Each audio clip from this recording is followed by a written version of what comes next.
ಖ್ಯಾತ ವಕೀಲರಾದ ಸಿರಾಜುದ್ದೀನ್ ಅವರು ನಮ್ಮ ಜೊತೆ ಇದ್ದಾರೆ. ಅವ್ರನ್ನ ಕಾರ್ಯಕ್ರಮಕ್ಕೆ ವೆಲ್ಕಮ್ ಮಾಡ್ಕೊಳ್ಳೋಣ. ಸರ್ ನಮಸ್ಕಾರ, ಹೇಗಿದ್ದೀರಿ? ಚೆನ್ನಾಗಿದ್ದೀನಿ. Yes sir. ಸರ್, ನಿಮ್ಮದು ಒಂದು ಇನ್ಸ್ಪೈರಿಂಗ್ ಸ್ಟೋರಿ ಅಂತ ಅನಿಸ್ತು ನಮಗೆ. ಸಮಾಜದಲ್ಲಿ ಸಿಕ್ಕಾಪಟ್ಟೆ ಜನ ಏನೇನೋ ಮಾಡ್ಕೊಂಡು ಜೈಲಿಗೆ ಹೋದರು, ಹಾಳಾಗಿರೋದು ನೋಡಿದ್ದೀವಿ, ಉದ್ಧಾರ ಆಗಿರೋದು ನೋಡಿದ್ದೀವಿ.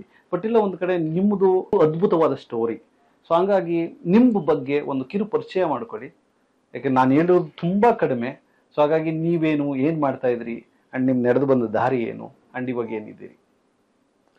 ಸರ್, ನೀವು ಹೇಳ್ದಂಗೆ ಜೈಲ್ ಅಂತ ಹೇಳಿದ್ರೆ ನನ್ನ ಪ್ರಕಾರ ಜೈಲ್ ಒಂದು ಒಳ್ಳೆ ಯೂನಿವರ್ಸಿಟಿ. ಅದು ಬೇಕಾದ್ರೆ ಒಂದು ಕ್ರಿಮಿನಲ್ ಯೂನಿವರ್ಸಿಟಿ ಆಗ್ಬೋದು, ರಿಫಾರ್ಮ್ ಆಗೋದಕ್ಕೊಂದು ಯೂನಿವರ್ಸಿಟಿ ಆಗಿರ್ಬೋದು. ಜೈಲ್ ಹೋಗೋದು ಏನ್ ತಪ್ಪಿಲ್ಲ. ಎಂತೆಂಥವ್ರು ಹೋಗಿದ್ದಾರೆ. ಮಹಾತ್ಮ ಗಾಂಧಿಯಿಂದ ಹಿಡಿದು ನಮ್ಮ ಪುರಾತನರಿಂದ ಹಿಡಿದು ಒಂದು ಹೋಗಿರೋರು ಒಳ್ಳೊಳ್ಳೆ ಉದ್ದೇಶಕ್ಕೆ ಹೋಗಿದ್ದಾರೆ. ನಮ್ದೊಂದು ಬ್ಯಾಡ್ ಟೈಮ್ ಇತ್ತು, ಆಯ್ತು ಹೋದೆ. ನಾನೊಂದು ಎಜುಕೇಟೆಡ್ ಫ್ಯಾಮಿಲಿಯಿಂದ ಬಂದಿರೋರು. ನಮ್ಮ ತಂದೆ ಒಬ್ರು ಒಳ್ಳೆ ಸೋಷಿಯಲ್ ವರ್ಕರು. ನಮ್ಮ ತಂದೆಗೆ ಒಂದು 10 ಜನ ಮಕ್ಕಳು, ಎಲ್ಲರೂ ಎಜುಕೇಟೆಡ್ ಫ್ಯಾಮಿಲೀಸೇ. ನಾನು ದೊಡ್ಡ ಹುಡುಗ. ಆ ಕಾಲದಲ್ಲಿ ಒಂದು 17-18 ವರ್ಷ ಇದ್ದೆ. ನನಗೆ ಒಂದು 16-17 ವರ್ಷ ಇತ್ತು. ಆ ಟೈಮಲ್ಲಿ ನಮ್ಮ ತಂದೆಗೆ ಒಂದು ಸ್ವಲ್ಪ ಬ್ರೈನ್ ಅಲ್ಲಿ ಸ್ವಲ್ಪ ಕ್ಲಾಟ್ಸ್ ಆಗ್ಬಿಟ್ಟು ಅದರಲ್ಲಿ ಅವ್ರಿಗೆ ಸ್ವಲ್ಪ ಕೆಲಸ, ಕೋರ್ಟ್ಗೆ ಎಲ್ಲೂ ಹೋಗದಿರಾ ಮನೆಯಲ್ಲಿ ಇರ್ತಾ ಇದ್ರು. ಅವ್ರಿಗೆ ಟ್ರೀಟ್ಮೆಂಟ್ ಕೊಡೋದಕ್ಕೋಸ್ಕರ ಸ್ಟಡೀಸ್ನ ಡಿಸ್ಕಂಟಿನ್ಯೂ ಮಾಡಿ, ನನ್ನಾದ್ಮೇಲೆ ಒಂದಿಬ್ರು ಗಂಡು ಮಕ್ಳಿದ್ದಾರೆ, ನನ್ನ ತಮ್ಮಂದಿರು. ನಾವೆಲ್ಲ ಒಂದೊಂದು ವರ್ಷ ಚಿಕ್ಕವರು. ನಾವು ಡಿಸ್ಕಂಟಿನ್ಯೂ ಮಾಡಿದ್ವಿ. 8th ಸ್ಟ್ಯಾಂಡರ್ಡ್ ಓದಿದ್ದೆ ನಾನು. ಡಿಸ್ಕಂಟಿನ್ಯೂ ಮಾಡಿದೆ 1993 ಅದಾದ್ಮೇಲೆ ಮನೆ ಕಷ್ಟ ನೋಡ್ಬಿಟ್ಟು ನಾವು ಹೋಟ್ಲಲ್ಲಿ ಕೆಲಸ ಮಾಡೋದಿರ್ಲಿ, ಇದು ರೈಲ್ವೆ ಸ್ಟೇಷನ್ ಅಲ್ಲಿ ಬೂಟ್ ಪಾಲಿಶ್ ಮಾಡೋದಿರ್ಲಿ, ಇದರಲ್ಲಿ ಸಿಗ್ನಲ್ಸ್ ಅಲ್ಲಿ ಮ್ಯಾಪ್ಸ್ ಮಾಡೋದಿರ್ಲಿ, ಇದು ಗಾಗಲ್ಸ್ ಎಲ್ಲ ಸಿಗ್ನಲ್ ಗಾಡಿಗಳು ಒರೆಸೋದು, ಅದೆಲ್ಲ ನಮ್ ತಾಯಿ ತಂದೆಗೆ ಗೊತ್ತಿರ್ಲಿಲ್ಲ. ನಾವು ಮನೆ ಬಿಟ್ಟು ಮಾಡ್ತಾ ಇರೋದಿದ್ದು. ರೈಲ್ವೆ ಸ್ಟೇಷನ್ ಬಂದ್ಬಿಟ್ಟು ಕೂಲಿ ಪೋಟ್ರ್ ಕೆಲಸ ಮಾಡೋದಿರ್ಲಿ, ಒಂದ್ 50, 20, 30 ಸಿಗುತ್ತೆ ಅಂತ ಹೇಳ್ಬಿಟ್ಟು. ಆತರ ಆ ಕಾಲದಲ್ಲಿ ನಮ್ದು ಚೈಲ್ಡ್ಹುಡ್ ಅಲ್ಲಿ ಆ ಮನೆ ಕಷ್ಟದಿಂದ ನಮ್ ತಂದೆ ಸಡನ್ ಡೌನ್ ಫಾಲ್ ಆಯ್ತಲ್ಲ ನಮ್ ಫ್ಯಾಮಿಲಿ, ಆದ್ರಿಂದ ಅದನ್ನ ಅನುಭವಿಸಿದ್ವಿ. ಅದಾದ್ಮೇಲೆ ನಾನು ನಮ್ ಇಬ್ಬರು ತಮ್ಮಂದಿರೋ ಒಂದು ನಮ್ ತಾಯಿ ತಂದೆಗೆ ಗೊತ್ತಿಲ್ಲದ ಒಂದು ತೀರ್ಮಾನ ತಗೊಂಡ್ವಿ. ಎಲ್ಲಾದ್ರೂ ಒಂದು ಹೋಟ್ಲಲ್ಲಿ ಕೆಲಸ ಮಾಡೋಣ, ಮನೆಗೆ ನಮ್ಗೆ ಊಟನೂ ಸಿಗುತ್ತೆ, ಮನೆಗೆ ಏನಾದ್ರು ಮಾಡೋಣ ಅಂತ. ನಮ್ ತಾಯಿ ಒಂಥರ ಸ್ಟ್ರಿಕ್ಟ್, ಇದೆಲ್ಲ ಬೇಡ, ನಾನು ಓದಿಸ್ತೀನಿ ಅಂದ್ರೆ ಓದಿಸ್ತೀನಿ. ನಮ್ ತಂದೆ ಸ್ವಲ್ಪ ಅನ್ಸೌಂಡ್ ಮೈಂಡ್ ಆಗಿದ್ರು. Unsound mind. ಆ ಕಾಲದಲ್ಲಿ ಒಂದು 4-5 ವರ್ಷ ಹಂಗೆ ನಡೀತು. ನಾವು ಹೋಗ್ಬಿಟ್ಟು ಮಡ್ರಾಸ್ ಅಲ್ಲಿ ಹೋಗ್ಬಿಟ್ಟು, ಇಲ್ಲ ಮೈಸೂರಲ್ಲಿ ಸಾಮ್ರಾಟ್ ಹೋಟ್ಲ್ ಅಂತ ಐತೆ, ಅಲ್ಲಿ ಇದು ಡಬಲ್ ರೋಡ್ ಅಲ್ಲಿ ರಿವಾಲಿ ಹೋಟ್ಲ್ ಅಂತ ಐತೆ, ಅಲ್ಲೆಲ್ಲ ಕೆಲಸ ಮಾಡಿದೀವಿ. ಪಾತ್ರೆ ತೊಳೆದಿದೀವಿ, ಪ್ಲೇಟ್ ಕ್ಲೀನ್ ಮಾಡಿದೀವಿ. 30 ರೂಪಾಯಿ 28 ರೂಪಾಯಿ ಆತರ ಸಂಬಳ ಇತ್ತು. ಅದೆಲ್ಲ ಮಾಡ್ಕೊಂಡು ಆ ಟೈಮ್ ನಲ್ಲಿ ಈ ಕಂಡಕ್ಟರ್, ಆಮೇಲೆ ಇದು ಯಾವ್ದೋ ಒಂದು ಡಿ ಕ್ಲಾಸ್ ವರ್ಕರ್ಸ್ ಇರ್ತಾರಲ್ಲ, ಅವ್ರೊಂದು SLC ಮಾಡಿದ್ರೆ ಒಂದು ಎಂಪ್ಲಾಯ್ಮೆಂಟ್ ID ಮಾಡ್ಕೊಂಡು ಒಂದು ಕೆಲಸ ಸಿಗುತ್ತೆ ಅಂತ ಒಂದು ತಲೆಯಲ್ಲಿ ಬಂತು. ಏನ್ ಮಾಡೋದು ಅಂತ ಹೇಳ್ಬಿಟ್ಟು ಇವಾಗ ನಾವೇ ಜವಾಬ್ದಾರಿ ಅನುಭವಿಸ್ಬೇಕಂತ ಹಂಗಿಕೊಂಡು ಹೋಟ್ಲಲ್ಲೇ ಕೆಲಸ ಮಾಡ್ಕೊಂಡು ಪ್ರಗತಿ ಟ್ಯುಟೋರಿಯಲ್ಸ್ ಅಂತ ಒಂದು ಡಬಲ್ ರೋಡ್ ಅಲ್ಲಿ ಐತೆ, ಅಲ್ಲೋಗ್ಬಿಟ್ಟು ಅವ್ರು ಪ್ರಿನ್ಸಿಪಲ್ ಸಾಹೇಬ್ರು ಬಹಳ ಒಳ್ಳೆಯವರು. ಅವರು ಒಳ್ಳೆ ಕ್ಲಾಸ್ ತಗೊಂತಾ ಇದ್ರು. ನಾನು ಅಲ್ಲೇ ಒಂದು 10th ಮಾಡ್ಕೊಂಡೆ. ನಮ್ ತಮ್ಮಂದಿರು ಇನ್ನು ಇದ್ರಲ್ಲೇ ಹೋಟ್ಲಲ್ಲೇ ಕೆಲಸ ಮಾಡ್ತಾ ಇದ್ರು. ಹಂಗಂತ ಹೇಳ್ಬಿಟ್ಟು ಹೆಂಗೋ ಒಂದ್ ಜೀವನ ನಡೀತಾ ಇತ್ತು ನಮ್ದು.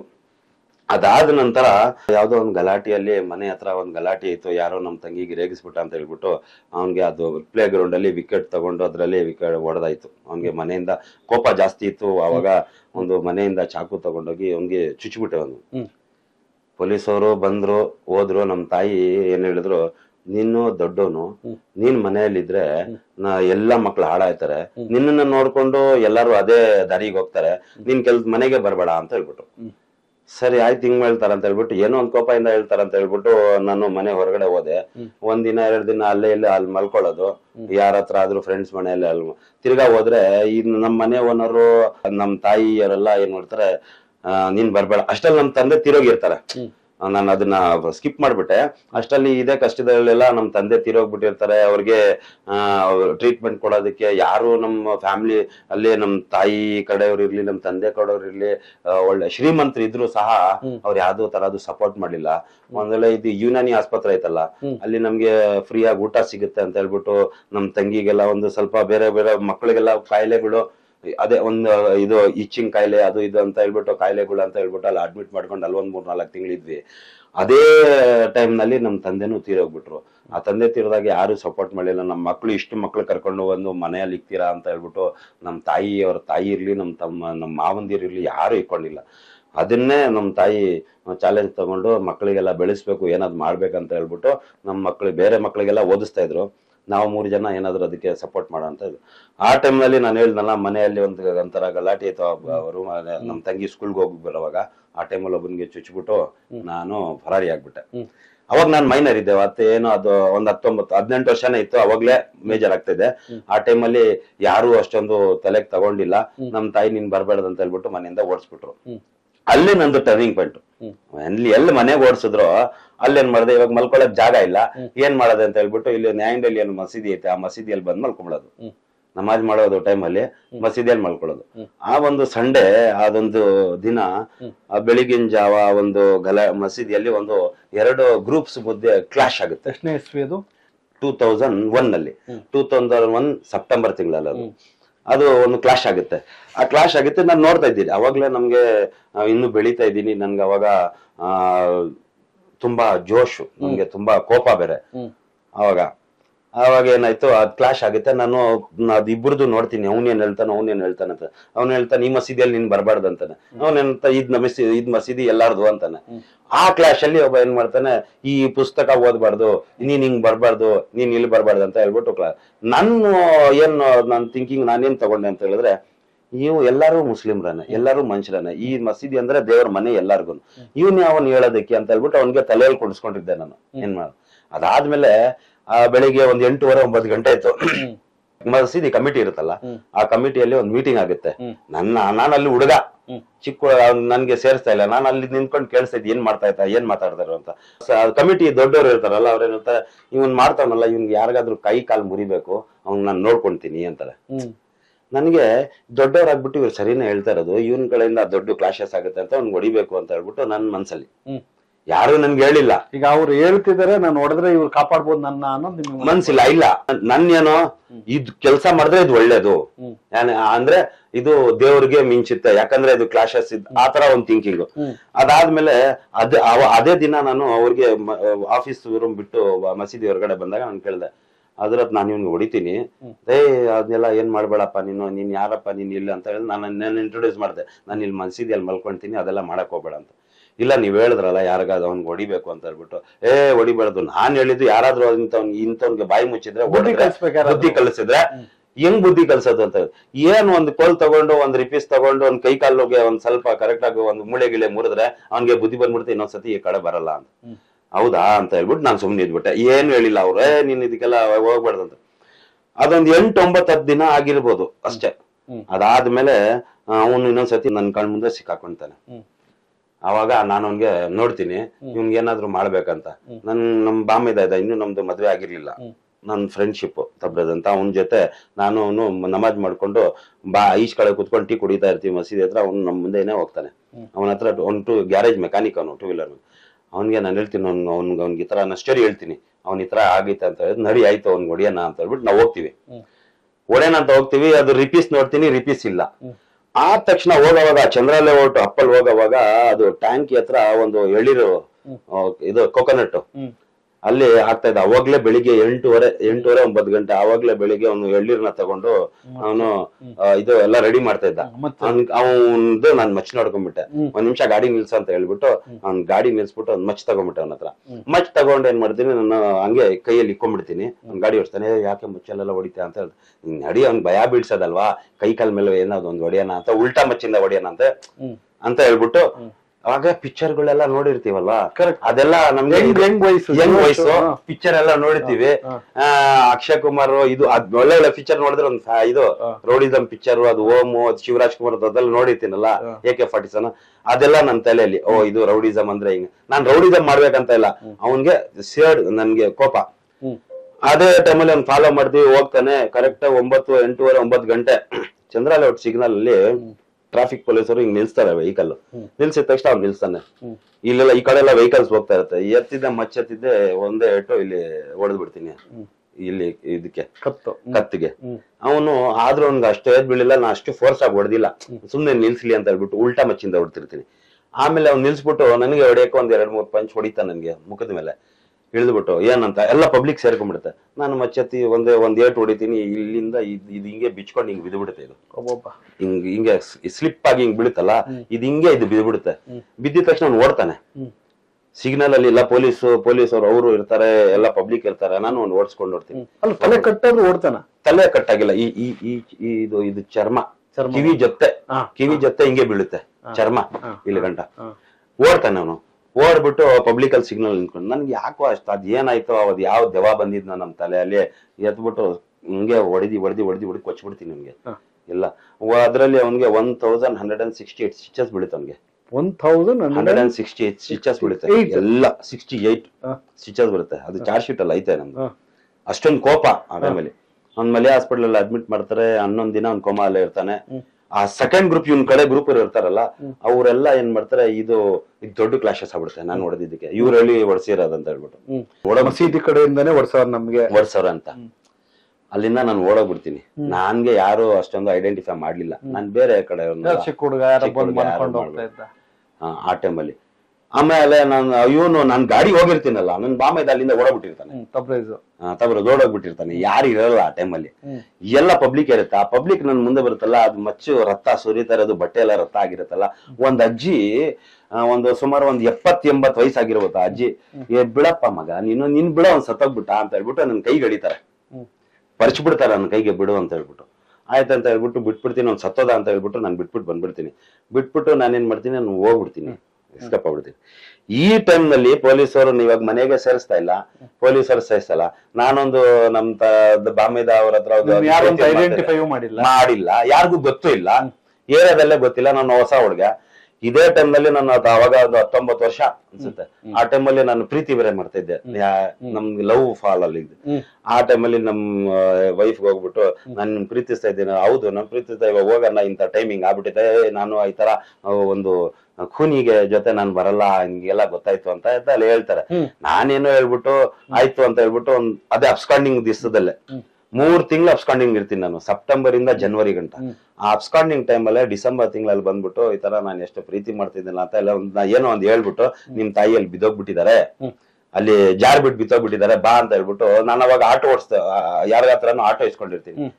ಬಾ ಅಂತ ಕೊಂಡ್ರಿಸ್ಕೊಂಡ್ಬಿಟ್ಟು ಸೀದಾ ಕರ್ಕೊಂಡು ಏನ್ ಮಾಡ್ತೀನಿ, ಚಿತ್ರದುರ್ಗ ಕರ್ಕೊಂಡು ಬಿಡ್ತೀನಿ. ಏನನ್ನ ಹೇಳ್ಬಿಟ್ಟು ಅದೇನೋ ಅದು ಒಂದ್ ಪೂರ್ತಿ ದಿನ ಏನೋ ಅದೊಂದ್ ಕತೆ ಹೇಳ್ಕೊಂಡ್ಬಿಟ್ಟು ಕರ್ಕೊಂಡೋಗ್ಬಿಡ್ತೀನಿ. ಆ ಟೈಮಲ್ಲಿ ನಮ್ ಬಾಮದ ಹತ್ರ ಹೋಗ್ಬಿಟ್ಟು, ನೋಡ ನಾನು ಕರ್ಕೊಂಡ್ ಬಂದ್ಬಿಟ್ಟಿದ್ದೀನಿ, ನನ್ ಮದ್ವೆ ಮಾಡಿಸ್ಬೇಕಂದ್ರೆ ಅಲ್ಲಿ ನಮ್ದು ಒಂದ್ ಜಗಳ ಆಗುತ್ತೆ, ನನ್ ಮುಂದೆ ನನ್ ತಂಗಿ ಕರ್ಕೊಂಡ್ ಬರ್ತೆ ಅಂತ ಹೇಳ್ಬಿಟ್ಟು ಅಲ್ಲಿ ಜೊತೆ ಅವ್ನು ಅಬ್ಸ್ಕಾಂಡಿಂಗ್ ಆಗ್ಬಿಡ್ತಾನೆ. ನನ್ನ ಹೆಸರು ಬಂದ್ಬಿಡುತ್ತೆ ಅಂತ ಹೇಳ್ಬಿಟ್ಟು ಅವ್ರ ಅತ್ತೆ ಕೊಪ್ಪಳದಲ್ಲಿ ಅವ್ರ ಅತ್ತೆ ಮನೆಗೆ ಹೋಗ್ಬಿಟ್ಟಿರ್ತಾನೆ, ಅವ್ನ ಅತ್ತೆ ಊರಿಗೆ. ಅಲ್ಲಿಗೆ ನಾನೇ ಕರ್ಕೊಂಡು ಬಿಡ್ತೇನೆ, ಮದುವೆ ಮಾಡ್ಬೇಕು. ಎಲ್ಲ ಊರವ್ರೆಲ್ಲ ಸೇರ್ಬಿಟ್ಟು ಆಯ್ತು ಕರ್ಕೊಂಡ್ ಬಂದ್ಬಿಟ್ಟಿದ್ದಾನೆ, ಇವಾಗ ಹುಡುಗಿ ಕರ್ಕೊಂಡ್ ಬಂದ್ಬಿಟ್ಟು ಮದುವೆ ಮಾಡ್ಬೇಡ ಅಂತ ಹೇಳಿ 2002 ಅಲ್ಲಿ ಡಿಸೆಂಬರ್ 12ಗೆ ನನ್ ಮದುವೆ ಆಗ್ಬಿಡುತ್ತೆ. ಆಗ 18 ದಿನ ಇರ್ತೀನಿ ನಾನು. ಆಮೇಲೆ ಇವ್ರಿಗೆ ಕಾಂಟ್ಯಾಕ್ಟ್ ಮಾಡ್ತೀನಿ ನಾನು, ಯಾರಿಗೆ ಇವ್ರು ನನ್ಗೆ ಕಾಂಟ್ಯಾಕ್ಟ್ ಮಾಡಕ್ ಟ್ರೈ ಮಾಡ್ತಾರೆ, ಅವ್ರಿಗೆ ಗೊತ್ತಿರಲ್ಲ. ಅದೇ ಅದು ಕಮಿಟಿ ಪ್ರೆಸಿಡೆಂಟ್ ಹೇಳಿರ್ತಾರಲ್ಲ ಈ ತರ ಹೊಡಿಬೇಕಂತ, ನಾನು ಅವ್ರಿಗೆ ಹೇಳ್ಬಿಟ್ಟಿರ್ತೀನಿ, ನೋಡಿ ನಾನೇ ಹೊಡೆದಿದ್ದು. ಅಯ್ಯೋ ನನ್ ಮಗನ, ನಿನ್ ಯಾಕೆ ಹೊಡೆದೆ, ಏನ್ ಕೇಳ್ದೆ, ಯಾರು ಕೇಳ್ಬಿಟ್ಟು ಹೊಡೆದೆ, ಇದೆಲ್ಲ ಏನೇನ್ ಆಗ್ಬಿಟ್ಟಿದ್, ಯಾರ್ಯಾರಿಗೂ ಕರ್ಕೊಂಡೋಗಿ. ಚಲಪತಿ ಅಂತ ಇನ್ಸ್ಪೆಕ್ಟರ್, ನಮ್ದುನು ಅದೇ ಇನ್ಸ್ಪೆಕ್ಟರ್ ಹತ್ರ ನಮ್ದುನು ಇದು ಕೇಸ್ ಇರೋದು. ಅವಾಗ ಯಾರ್ಯಾರಿಗೋ ಕರ್ಕೊಂಡೋಗಿ ಹೊಡಿಯೋದು, ಯಾರು ಹೊಡೆದಿರೋದಂತ ಎನ್ಕ್ವೈರಿ ಮಾಡೋದು. ಅಂತ ಟೈಮಲ್ಲಿ ನನ್ಗೆ ಹೇಳ್ತಾರೆ ಇವರು, ನೋಡು ನಾವು ಆ ರಾಮ್ ಸಿಂಗ್ ಅಂತ ಅಡ್ವೊಕೇಟ್ ಇದ್ದಾರೆ, ಅವ್ರಿಗೆ ಕರ್ಕೊಂಡೋಗಿ ನಾವು ಮಾತಾಡ್ಸ್ತೀನಿ, ನೀನು ಸರೆಂಡರ್ ಆಗ್ಬಿಡು ಅಂತ ಹೇಳ್ತಾರೆ. ಆಯ್ತು, ನಾನು ಸರೆಂಡರ್ ಆಗಕ್ಕೆ ಇವಾಗ ನಾನು ಕಟ್ಕೊಂಡಿದ್ದೀನಲ್ಲ, ನನ್ಗೆ ಹೆಂಡತಿ ಇಲ್ಲ, ಇವಾಗ ಮನೆ ಇಲ್ಲ, ಏನಿಲ್ಲ, ನನ್ ಕೆಲಸ ಇಲ್ಲ, ಏನಿಲ್ಲ ಅಂತ ಹೇಳಿದಕ್ಕೆ ಅವ್ರೊಂದು ಏನೋ ಒಂಚೂರು ಒಂದು 5,000 10,000 ಅಷ್ಟು ದುಡ್ಡು ಕೊಡ್ತಾರೆ. ಮನೆ ಮಾಡ್ಬಿಟ್ಟು ನಾನು ಸರೆಂಡರ್ ಆದ್ರೆ ನನ್ಗೆ ರಿಲೀಸ್ ಮಾಡ್ಬೇಕು ಅಂತ. ಆಯ್ತು ಅಂತ ಹೇಳ್ಬಿಟ್ಟು ರಾಮ್ ಸಿಂಗ್ ಅವ್ರು ಏನ್ ಹೇಳ್ತಾರೆ, ಆಯ್ತು ನೀನ್ ಹೋಗು ಸರೆಂಡರ್ ಆಗು, ಪ್ರೊಡ್ಯೂಸ್ ಮಾಡ್ಬಿಡ್ಲಿ, ನಾನು ಬೇಲ್ ಮಾಡ್ತೀನಿ. ನಾನು 28 ಡಿಸೆಂಬರ್ಗೆ ನಾನು ಸರೆಂಡರ್ ಆಗಿದ್ದೀನಿ. 29 ಸ್ಟೇಷನ್ ಅಲ್ಲಿ ಇಟ್ಕೊಂಡಿದ್ದಾರೆ, 30 ಸ್ಟೇಷನ್ ಅಲ್ಲಿ ಇಟ್ಕೊಂಡಿದ್ದಾರೆ, 31 ಸ್ಟೇಷನ್ ಅಲ್ಲಿ ಇಟ್ಕೊಂಡಿದ್ದಾರೆ. ಇವ್ರು ಏನ್ ಮಾಡ್ತಾರೆ, ನಮ್ ವೈಫ್ ಹೆಸರಿಂದ ಹೇಬಿಯಸ್ ಕಾರ್ಪಸ್ ಹಾಕ್ತಾರೆ ಹೈಕೋರ್ಟ್ ನಲ್ಲಿ. ರಾಮ್ ಸಿಂಗ್ ಅವರು, ಹೌದು, ವೈಫ್ ಅವರಿಂದ ಹೇಬಿಯಸ್ ಕಾರ್ಪಸ್ ಹಾಕ್ತಾರಲ್ಲ, ಅವಾಗ ಅವ್ರು ಕರ್ಕೊಂಡಾಗ ನನ್ಗೆ ಮುಂದೆ ಪ್ರೊಡ್ಯೂಸ್ ಮಾಡ್ತಾರೆ ಸಾಹೇಬ್ರ ಮುಂದೆ. ಯಾರ ಹತ್ರ 3rd AC ಪ್ರೊಡ್ಯೂಸ್ ಮಾಡ್ತಾರೆ. ಪ್ರೊಡ್ಯೂಸ್ ಮಾಡಿದ ತಕ್ಷಣ ನನ್ಗೆ ಅವಾಗ ಇದೆಲ್ಲ ನೋಡಿದ್ರು ಫಸ್ಟ್ ಸ್ಟೇಷನ್ ಮುಂಚೆಗೆ. ಇವಾಗ ನೀವು ಸರೆಂಡರ್ ಆಗಿದ್ದೀರಿ, ಬಂದು ಕೊಲೆ ಮಾಡಿದೀನಿ ಅಂತ ಒಪ್ಕೊಂಡಿದ್ದೀರಿ, ಮತ್ತೆ ನಿಮ್ಮನ್ನ ಇನ್ನೂ 2-3 ದಿನ ಇಟ್ಕೊಂಡಿದ್ ಕಾರಣ ನಮ್ಗೆ ಗೊತ್ತಿಲ್ಲ ಲಾ ಕಾನೂನ್ ಎಲ್ಲ ಗೊತ್ತಿಲ್ಲ ನಮ್ಗೆ. ನಾನ್ ಹುಡುಗ 10ನೇ ಕ್ಲಾಸ್ ಹೊಡೆಯೋ ಕೂಡ ನಾನು ಆಟೋ ಓಡಿಸೋಡು. ABS ಕಾರ್ಪಸ್ ಹಾಕಿದ್ರು, ABS ಕಾರ್ಪಸ್ ಅಂದ್ರೆ ಏನ್ ಗೊತ್ತಿಲ್ಲ ನಂಗೆ. ಪ್ರೊಡ್ಯೂಸ್ ಮಾಡಿದ್ರು. ಅಲ್ಲೇನಾಯ್ತು, 3 ದಿನ ಇಟ್ಕೊಂಡಿರ್ತಾರ, ನಾನು ಸೈಲೆಂಟ್ ಆಗಿ ಕುಂತ್ಕೊಂಡಿರ್ತೀನಿ. ABS ಕಾರ್ಪಸ್ ಹಾಕೋ ಅಂತ ಒಂದು ಫೋನ್ ಬರುತ್ತೆ ಹೈಕೋರ್ಟ್ ಇಂದ. ಎತ್ತಿದೆ ಇದು ಲೀಡಿಂಗ್ ಚೈನ್ಗಳು, ಲಟ್ಟಗಳು ಅದೆಲ್ಲ ಎತ್ಕೊಂಡು ಯಾರ ಬಿರಿ ಹೊಡೆದ್ಬಿಡ್ತಾರೆ ನನ್ಗೆ ಸ್ಟೇಷನ್ ಅಲ್ಲಿ. ಸಕ್ಕತ್ತಾಗಿ ಹೊಡೆದ್ಬಿಡ್ತಾರೆ. ಎಲ್ಲಿ ಮುಟ್ಟಿದ್ರು ನೋನೆ ಹಂಗ್ ಹೊಡ್ಬಿಟ್ಟಿರ್ತಾರೆ. ಫಿಂಗರ್ ಪ್ರಿಂಟ್ಸ್ ಎಲ್ಲ ತಗೊಂತಾರೆ. ಇಮಿಡಿಯೇಟ್ ಕೋರ್ಟ್ ಪ್ರೊಡ್ಯೂಸ್ ಮಾಡ್ತಾರೆ. ಕೋರ್ಟ್ ಪ್ರೊಡ್ಯೂಸ್ ಮಾಡಿದ್ರೆ ನನ್ಗೆ ಸಾಹೇಬ್ರು ಮುಂದೆ ಕರೀತಾರೆ. 3rd ACM ಸಾಹೇಬ್ರು ನಾನು ಮುಂದೆ ಹೋಗ್ತೀನಿ. ಏನಪ್ಪಾ ನಿನ್ಗೆ ಯಾವಾಗ ಹಿಡಿದ್ರು ಅಂದ. ನನ್ಗೆ 22ನೇ ತಾರೀಕಿಗೆ ನಂಗೆ ಹಿಡಿದಿದ್ದು. ಹೌದಾ, ಯಾವಾಗ ಅಂತ ಹೇಳಿದ್ರು. ಕರೆಕ್ಟ್ ಆಗಿ ಕೇಳಿದ್ರು, ಡೀಟೇಲ್ ಆಗಿ ಕೇಳಿದ್ರು. ಪೊಲೀಸರು ತೊಂದರೆ ಕೊಟ್ರು, ಅವರು ತೊಂದರೆ ಕೊಟ್ರು. ಏನ್ ತೊಂದರೆ ಕೊಟ್ರು, ಇಲ್ಲೆಲ್ಲ ಹೊಡೆದವ್ರೆ ಅಂತ ಹೇಳ್ಬಿಟ್ಟೆ. ನನಗೇನ್ ಗೊತ್ತು ಈ ತರ ಹೇಳ್ಬಾರ್ದು ಅಂತ ಹೇಳ್ಬಿಟ್ಟು. ಆದ್ರೆ ಹೇಳ್ಬೇಕು, ಹೇಳಿಲ್ಲ ಅಂದ್ರೆ ವೀಕ್ಷಕರಿಗೆ ಹೇಳೋದೇನಂದ್ರೆ, ಕೋರ್ಟ್ ಅಲ್ಲಿ ಜಡ್ಜ್ ಕೇಳಿದ್ರೆ ನೀವ್ ಹೇಳ್ಬೇಕು, ಬಟ್ ಹೇಳಿದ್ರೆ ವಾಪಸ್ ಮತ್ತೆ ಪೊಲೀಸ್ನ ನಿಮ್ ಹೊಡಿತಾರೆ. ಮುಂದಿನ ಸ್ಟೋರಿ ಹೇಳಿ. ಅದ್ ಹೆಂಗ್ ಹೇಳಿದ್ರು ಆದ ತಕ್ಷಣನೇ ಸಾಹೇಬ್ರು ಯಾರು ಕರ್ಕೊಂಡ್ ಅಂತ ಹೇಳ್ಬಿಟ್ಟು ಅವ್ರದ್ದು ಹೆಸರೆಲ್ಲ ಕೇಳ್ಕೊಂತ SC ನಂಬರ್ PC ನಂಬರ್ ಎಲ್ಲ ಕೇಳ್ಕೊಂಡ್ಬಿಟ್ಟು ಶೋಕಾಸ್ ನೋಟಿಸ್ ಇಶ್ಯೂ ಮಾಡ್ತಾರೆ. ಅಲ್ಲೇ ಶೋಕಾಸ್ ನೋಟಿಸ್ ಇಶ್ಯೂ ಮಾಡಿದ ತಕ್ಷಣ ನನ್ಗೆ ಏನ್ ಹೇಳ್ತಾರೆ, ಆಯ್ತಪ್ಪ ಇನ್ ಕೇಸ್ ಹಾಕ್ಬೇಕು, ಇವ್ರ ಮೇಲೆ ಕ್ರಮ ತಗೊಂಡಿದ್ದೀನಿ ಅಂತ ಹೇಳ್ತಾರೆ. ಆಯ್ತು ಅಂತ ಹೇಳ್ಬಿಟ್ಟು ನನ್ಗೆ ಬಿಟ್ಬಿಡಿ ಅಂತೀನಿ. ನನ್ಗೆ ಬೇಲ್ ಕೊಟ್ಬಿಡಿ ಬಿಟ್ಬಿಡಿ ಅಂತೀನಿ. ಇಲ್ಲಪ್ಪ ಅದ್ ನಿಮ್ ವಕೀಲರು ನೋಡ್ಕೊಂತಾರೆ ಅಂತ ಹೇಳ್ಬಿಟ್ಟು ನನಗೆ ಏನ್ ಮಾಡ್ತಾರೆ, ಕಳಿಸ್ತಾರ. ಹೊರಗಡೆ ಕೋರ್ಟ್ ಇಂದ ಹೊರಗಡೆ ಬಂದಿದ ತಕ್ಷಣ ಅವರು ಅಲ್ಲಿ ಇನ್ನ ಹ್ಯಾಂಡ್ ಕಪ್ ಹಾಕಿದ ತಕ್ಷಣ ತಿರ್ಗಾ ಹೊಡಿತಾರೆ. ನಾನ್ ಕಿರ್ಚ್ಕೊಡ್ತೀನಿ ಅಲ್ಲಿ. ಜಡ್ಜ್ ಸಾರ್ ಅಂತ ಕಿರ್ಚ್ಕೊಂತೀನಿ. ಯಾವಾಗ್ಲೂ ಇಳಿತಾರೆ ಅವರು. ಯಾರು ಅಷ್ಟೊಂದು ಭಯ ಎಲ್ಲ ಮುಚ್ತಾರೆ, ಹೊಡಿತಾರೆ. ಎಲ್ಲ ಪಬ್ಲಿಕ್ ಎಲ್ಲ ಸೇರಿರ್ತಲ್ಲಿ. ಆಮೇಲೆ ಅವರು ಸಾಹೇಬ್ರು ಪಿಯೋನ್ಗೆ ಕಳಿಸ್ಬಿಟ್ಟು ಚೇಂಬರ್ಗೆ ಕರೆಸ್ತಾರೆ. ಕರೆಸ್ಬಿಟ್ಟು ಏನಾಯ್ತು ಅಂತ ಹೇಳಿ ತಿರ್ಗಾ ಹೊಡಿತಾ ಇದಾರೆ ಅಂತ ಹೇಳಿದ್ರೆ ಅವ್ರಿಗೆ ಸ್ಟ್ರಿಕ್ಟ್ ವಾರ್ನಿಂಗ್ ಮಾಡ್ಬಿಟ್ಟು ಅಲ್ಸರ್ಗೇಟ್ ಪೊಲೀಸ್ನವ್ರಿಗೆ ಕರೆಸ್ಬಿಟ್ಟು ನನಗೆ JC ಕಳಿಸ್ಬಿಡ್ತಾರೆ. JC ಕಳಿದ್ರೆ ಹೊಸ ದಿನ ನೋಡ್ತೀನಿ. ಅವತ್ತು ನ್ಯೂ ಇಯರ್ 2002 ನ್ಯೂ ಇಯರ್ ಅವತ್ತು. ಆಯ್ತು ಅಂತ ಹೇಳ್ಬಿಟ್ಟು ಅವತ್ತು ಊಟನೂ ಇಲ್ಲ, ಏನು ಇಲ್ಲ. ನೈಟ್ 11:30 12 ಗಂಟೆಗೆ ಹೊಡ್ಕೊಂಡು ಹೋಗಿದ್ದಾರೆ. ನನ್ನ ಮಗನೇ ನಿನ್ ಲೈಫ್ ಹಾಳಾಯ್ತು, ಇವಾಗ ಪೊಲೀಸ್ ಅವ್ರಿಗೆ ಎದುರಾಕೊಂತೀಯ ಅಂತ ಎಲ್ಲ ಹೊಡ್ಕೊಂಡೋಗಿರೋ ದಾರಿಯಲ್ಲಿ. ಈ ಲ್ಯಾಂಡ್ ಕಪ್ ಹಾಕ್ಬಿಟ್ಟು ಜೀಪ್ ಅಲ್ಲಿ ಇಲ್ಲಿಂದ ಒಬ್ಬ ಹೊಡಿಯೋದು, ಇಲ್ಲಿಂದ ಇಬ್ರು ಎಲ್ಲ ಹೊಡಿಯೋದು. ಸಖತ್ ಆರಾಮಾಗಿ ನೋವಿಂದ ಹೋಗ್ಬಿಟ್ಟು ಅಲ್ಲಿ ಜೈಲಲ್ಲಿ ಊಟನೂ ಇಲ್ಲ ನೈಟ್ ಅಲ್ಲಿ. ಯಾಕಂದ್ರೆ 5 ಗಂಟೆ ಮುಂಚೆನೆ ಅಲ್ಲಿ ಊಟ ತಗೊಬೇಕು. ನನಗೆ ಕರ್ಕೊಂಡೋಗಿ ಹಾಕಿರೋದು 10:30 11 ಗಂಟೆಗೆ. ಅಲ್ಲೋದೆ. ಅಲ್ಲೊಂದು ಒಂದು 41 ಡೇಸ್ ನನಗೆ ಬೇಲ್ ಆಯ್ತು. ಅವ್ರು ಬೇಲ್ ಮಾಡಿಸಿದ್ರು. ಬೇಲ್ ಆಗಿ ಹೊರಗಡೆ ಬಂದಿದ್ದೆ. 2-3 ದಿನ ಇದ್ದೆ. ತಿರ್ಗಾ ಎತ್ಕೊಂಡು ಹೋಗ್ಬಿಟ್ರು ಪೊಲೀಸ್ ನನ್ಗೆ. ಆಮೇಲೆ ಅದನ್ನ ನಾನ್ ಕ್ರಿಮಿನಲ್ ಇಲ್ಲ, ಕರ್ಕೊಂಡೋಗಿ ಇದೀಗ ಜ್ಞಾನಭಾರತಿ ಪೊಲೀಸ್ ಸ್ಟೇಷನ್ ಹಿಂದ್ಗಡೆ, ಅದು ರೈಲ್ವೆ ಟ್ರ್ಯಾಕ್ ಹತ್ರ ಪಕ್ಕದಲ್ಲಿ ಒಂದು ಮನೆ, ಹೊಳೆ ಮನೆ, ಅದ್ ಮಳೆಯಲ್ಲಿ ಬಿದ್ಬಿಟ್ಟಿರುತ್ತೆ. ಅಲ್ಲಿ ಕರ್ಕೊಂಡೋಗಿ ಕಟ್ಟಾಕ್ಬಿಟ್ಟು ಅಲ್ಲಿ ಕೈ ಕಟ್ಟಾಕ್ಬಿಟ್ಟು ಈ ತರ ಬಾಂಬೆ ಕಟ್ ಅಂತಾರ, ಈ ತರ ಕೈ ಕಾಲ್ ಕಟ್ಬಿಟ್ಟು ರಾಡ್ ಬೀಳ್ ಹಾಕ್ಬಿಟ್ಟು ಜೂಜ್ ಆಡ್ಕೊಂಡು ಕುತ್ಕೊಂಡ್ಬಿಟ್ಟಿರ್ತಾರೆ ಪೊಲೀಸರು. ಏನ್ ಮಾಡ್ದೆ ಹೇಳು, ಎಷ್ಟ್ ಕಳ್ತನ ಮಾಡಿದಿಲ್ಲ. ನಾನ್ ಕಳ್ತನ ಏನಕ್ ಮಾಡ್ಲಿ ಅಂತ ಹೇಳ್ಬಿಟ್ರೆ ಸುಮ್ನೆ ತೊಂದ್ರೆ ಕೊಡೋದಕ್ಕೆ ತಗೊಂಬರೋದು. ತಿರ್ಗಾ ಇದು ಲಾಠಿ ತಗೊಂಡ್ಬಂದು ಇಲ್ಲಿ ಬೆನ್ನಲ್ಲಿ ಇಲ್ಲ ಬ್ಯಾಕ್ ಸೈಡ್ ಎಲ್ಲ ಹೊಡಿಯೋದು, ರಕ್ತ ಹೊಡಿಯೋ ಗಂಟ ಹೊಡೆಯೋದು. ಆತರ ಹೊಡಿಯೋದು. ಆಮೇಲೆ ಇಲ್ಲಿ ಮಂಡಿ ಚಿಪ್ಗೆ ಇಲ್ಲೆಲ್ಲ ಕೊಲಲ್ಲಿ ಹೊಡಿಯೋದು.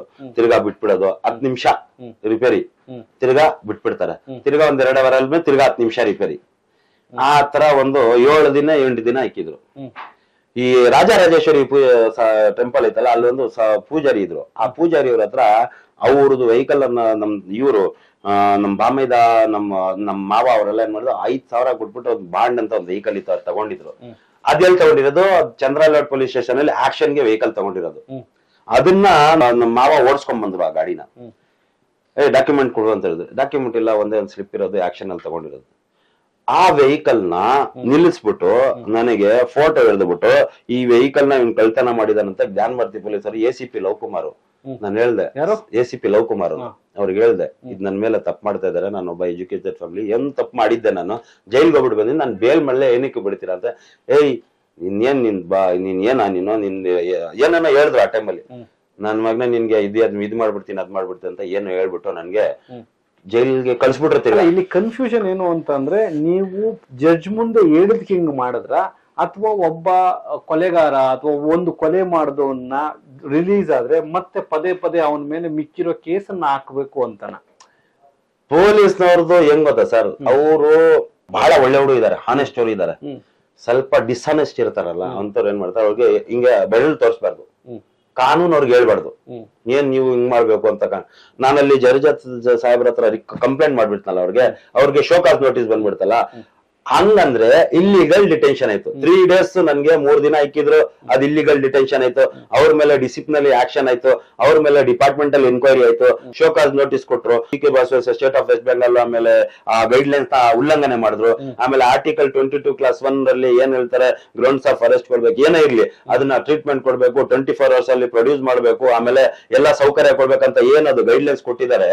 ಅಕ್ಯೂಸ್ಡ್ ಒಂದು ಡಿಟೆನ್ಯೂದೇ ಒಂದು ಅರೆಸ್ಟ್ ಇದೆ, ಒಂದು ರೈಟ್ಸ್ ಇರುತ್ತೆ, ಅದನ್ನ ಅವ್ನು ಫಾಲೋ ಮಾಡಿಲ್ಲ. ಪ್ಲಸ್ ಕಸ್ಟೋಡಿಯಲ್ ಟಾರ್ಚರ್ ಅಂತ ಹೇಳ್ತಾರೆ, which is not permissible under law. ನನಗೆ ಕಸ್ಟೋಡಿಯಲ್ ಟಾರ್ಚರ್ ಮಾಡಿದ್ರು ಸಾಹೇಬರು, ನಾನು ಇದು ಕೈ ಕಾಲು ಪ್ಯಾಂಟ್ ಎಲ್ಲ ಬಿಚ್ಚಿ ಕೈಯೆಲ್ಲ ಎಲ್ಲೆಲ್ಲ ಹೊಡೆದಿದ್ರು, ಅದೆಲ್ಲ ತೋರಿಸಿದ್ರೆ ಅವ್ರ ಕಣ್ಣಾರೆ ಕೋರ್ಟ್ನಲ್ಲಿ ನೋಡಿದ್ರು, ಅದಕ್ಕೆ ಅವ್ರು ಆಕ್ಷನ್ ತಗೊಂಡ್ರು.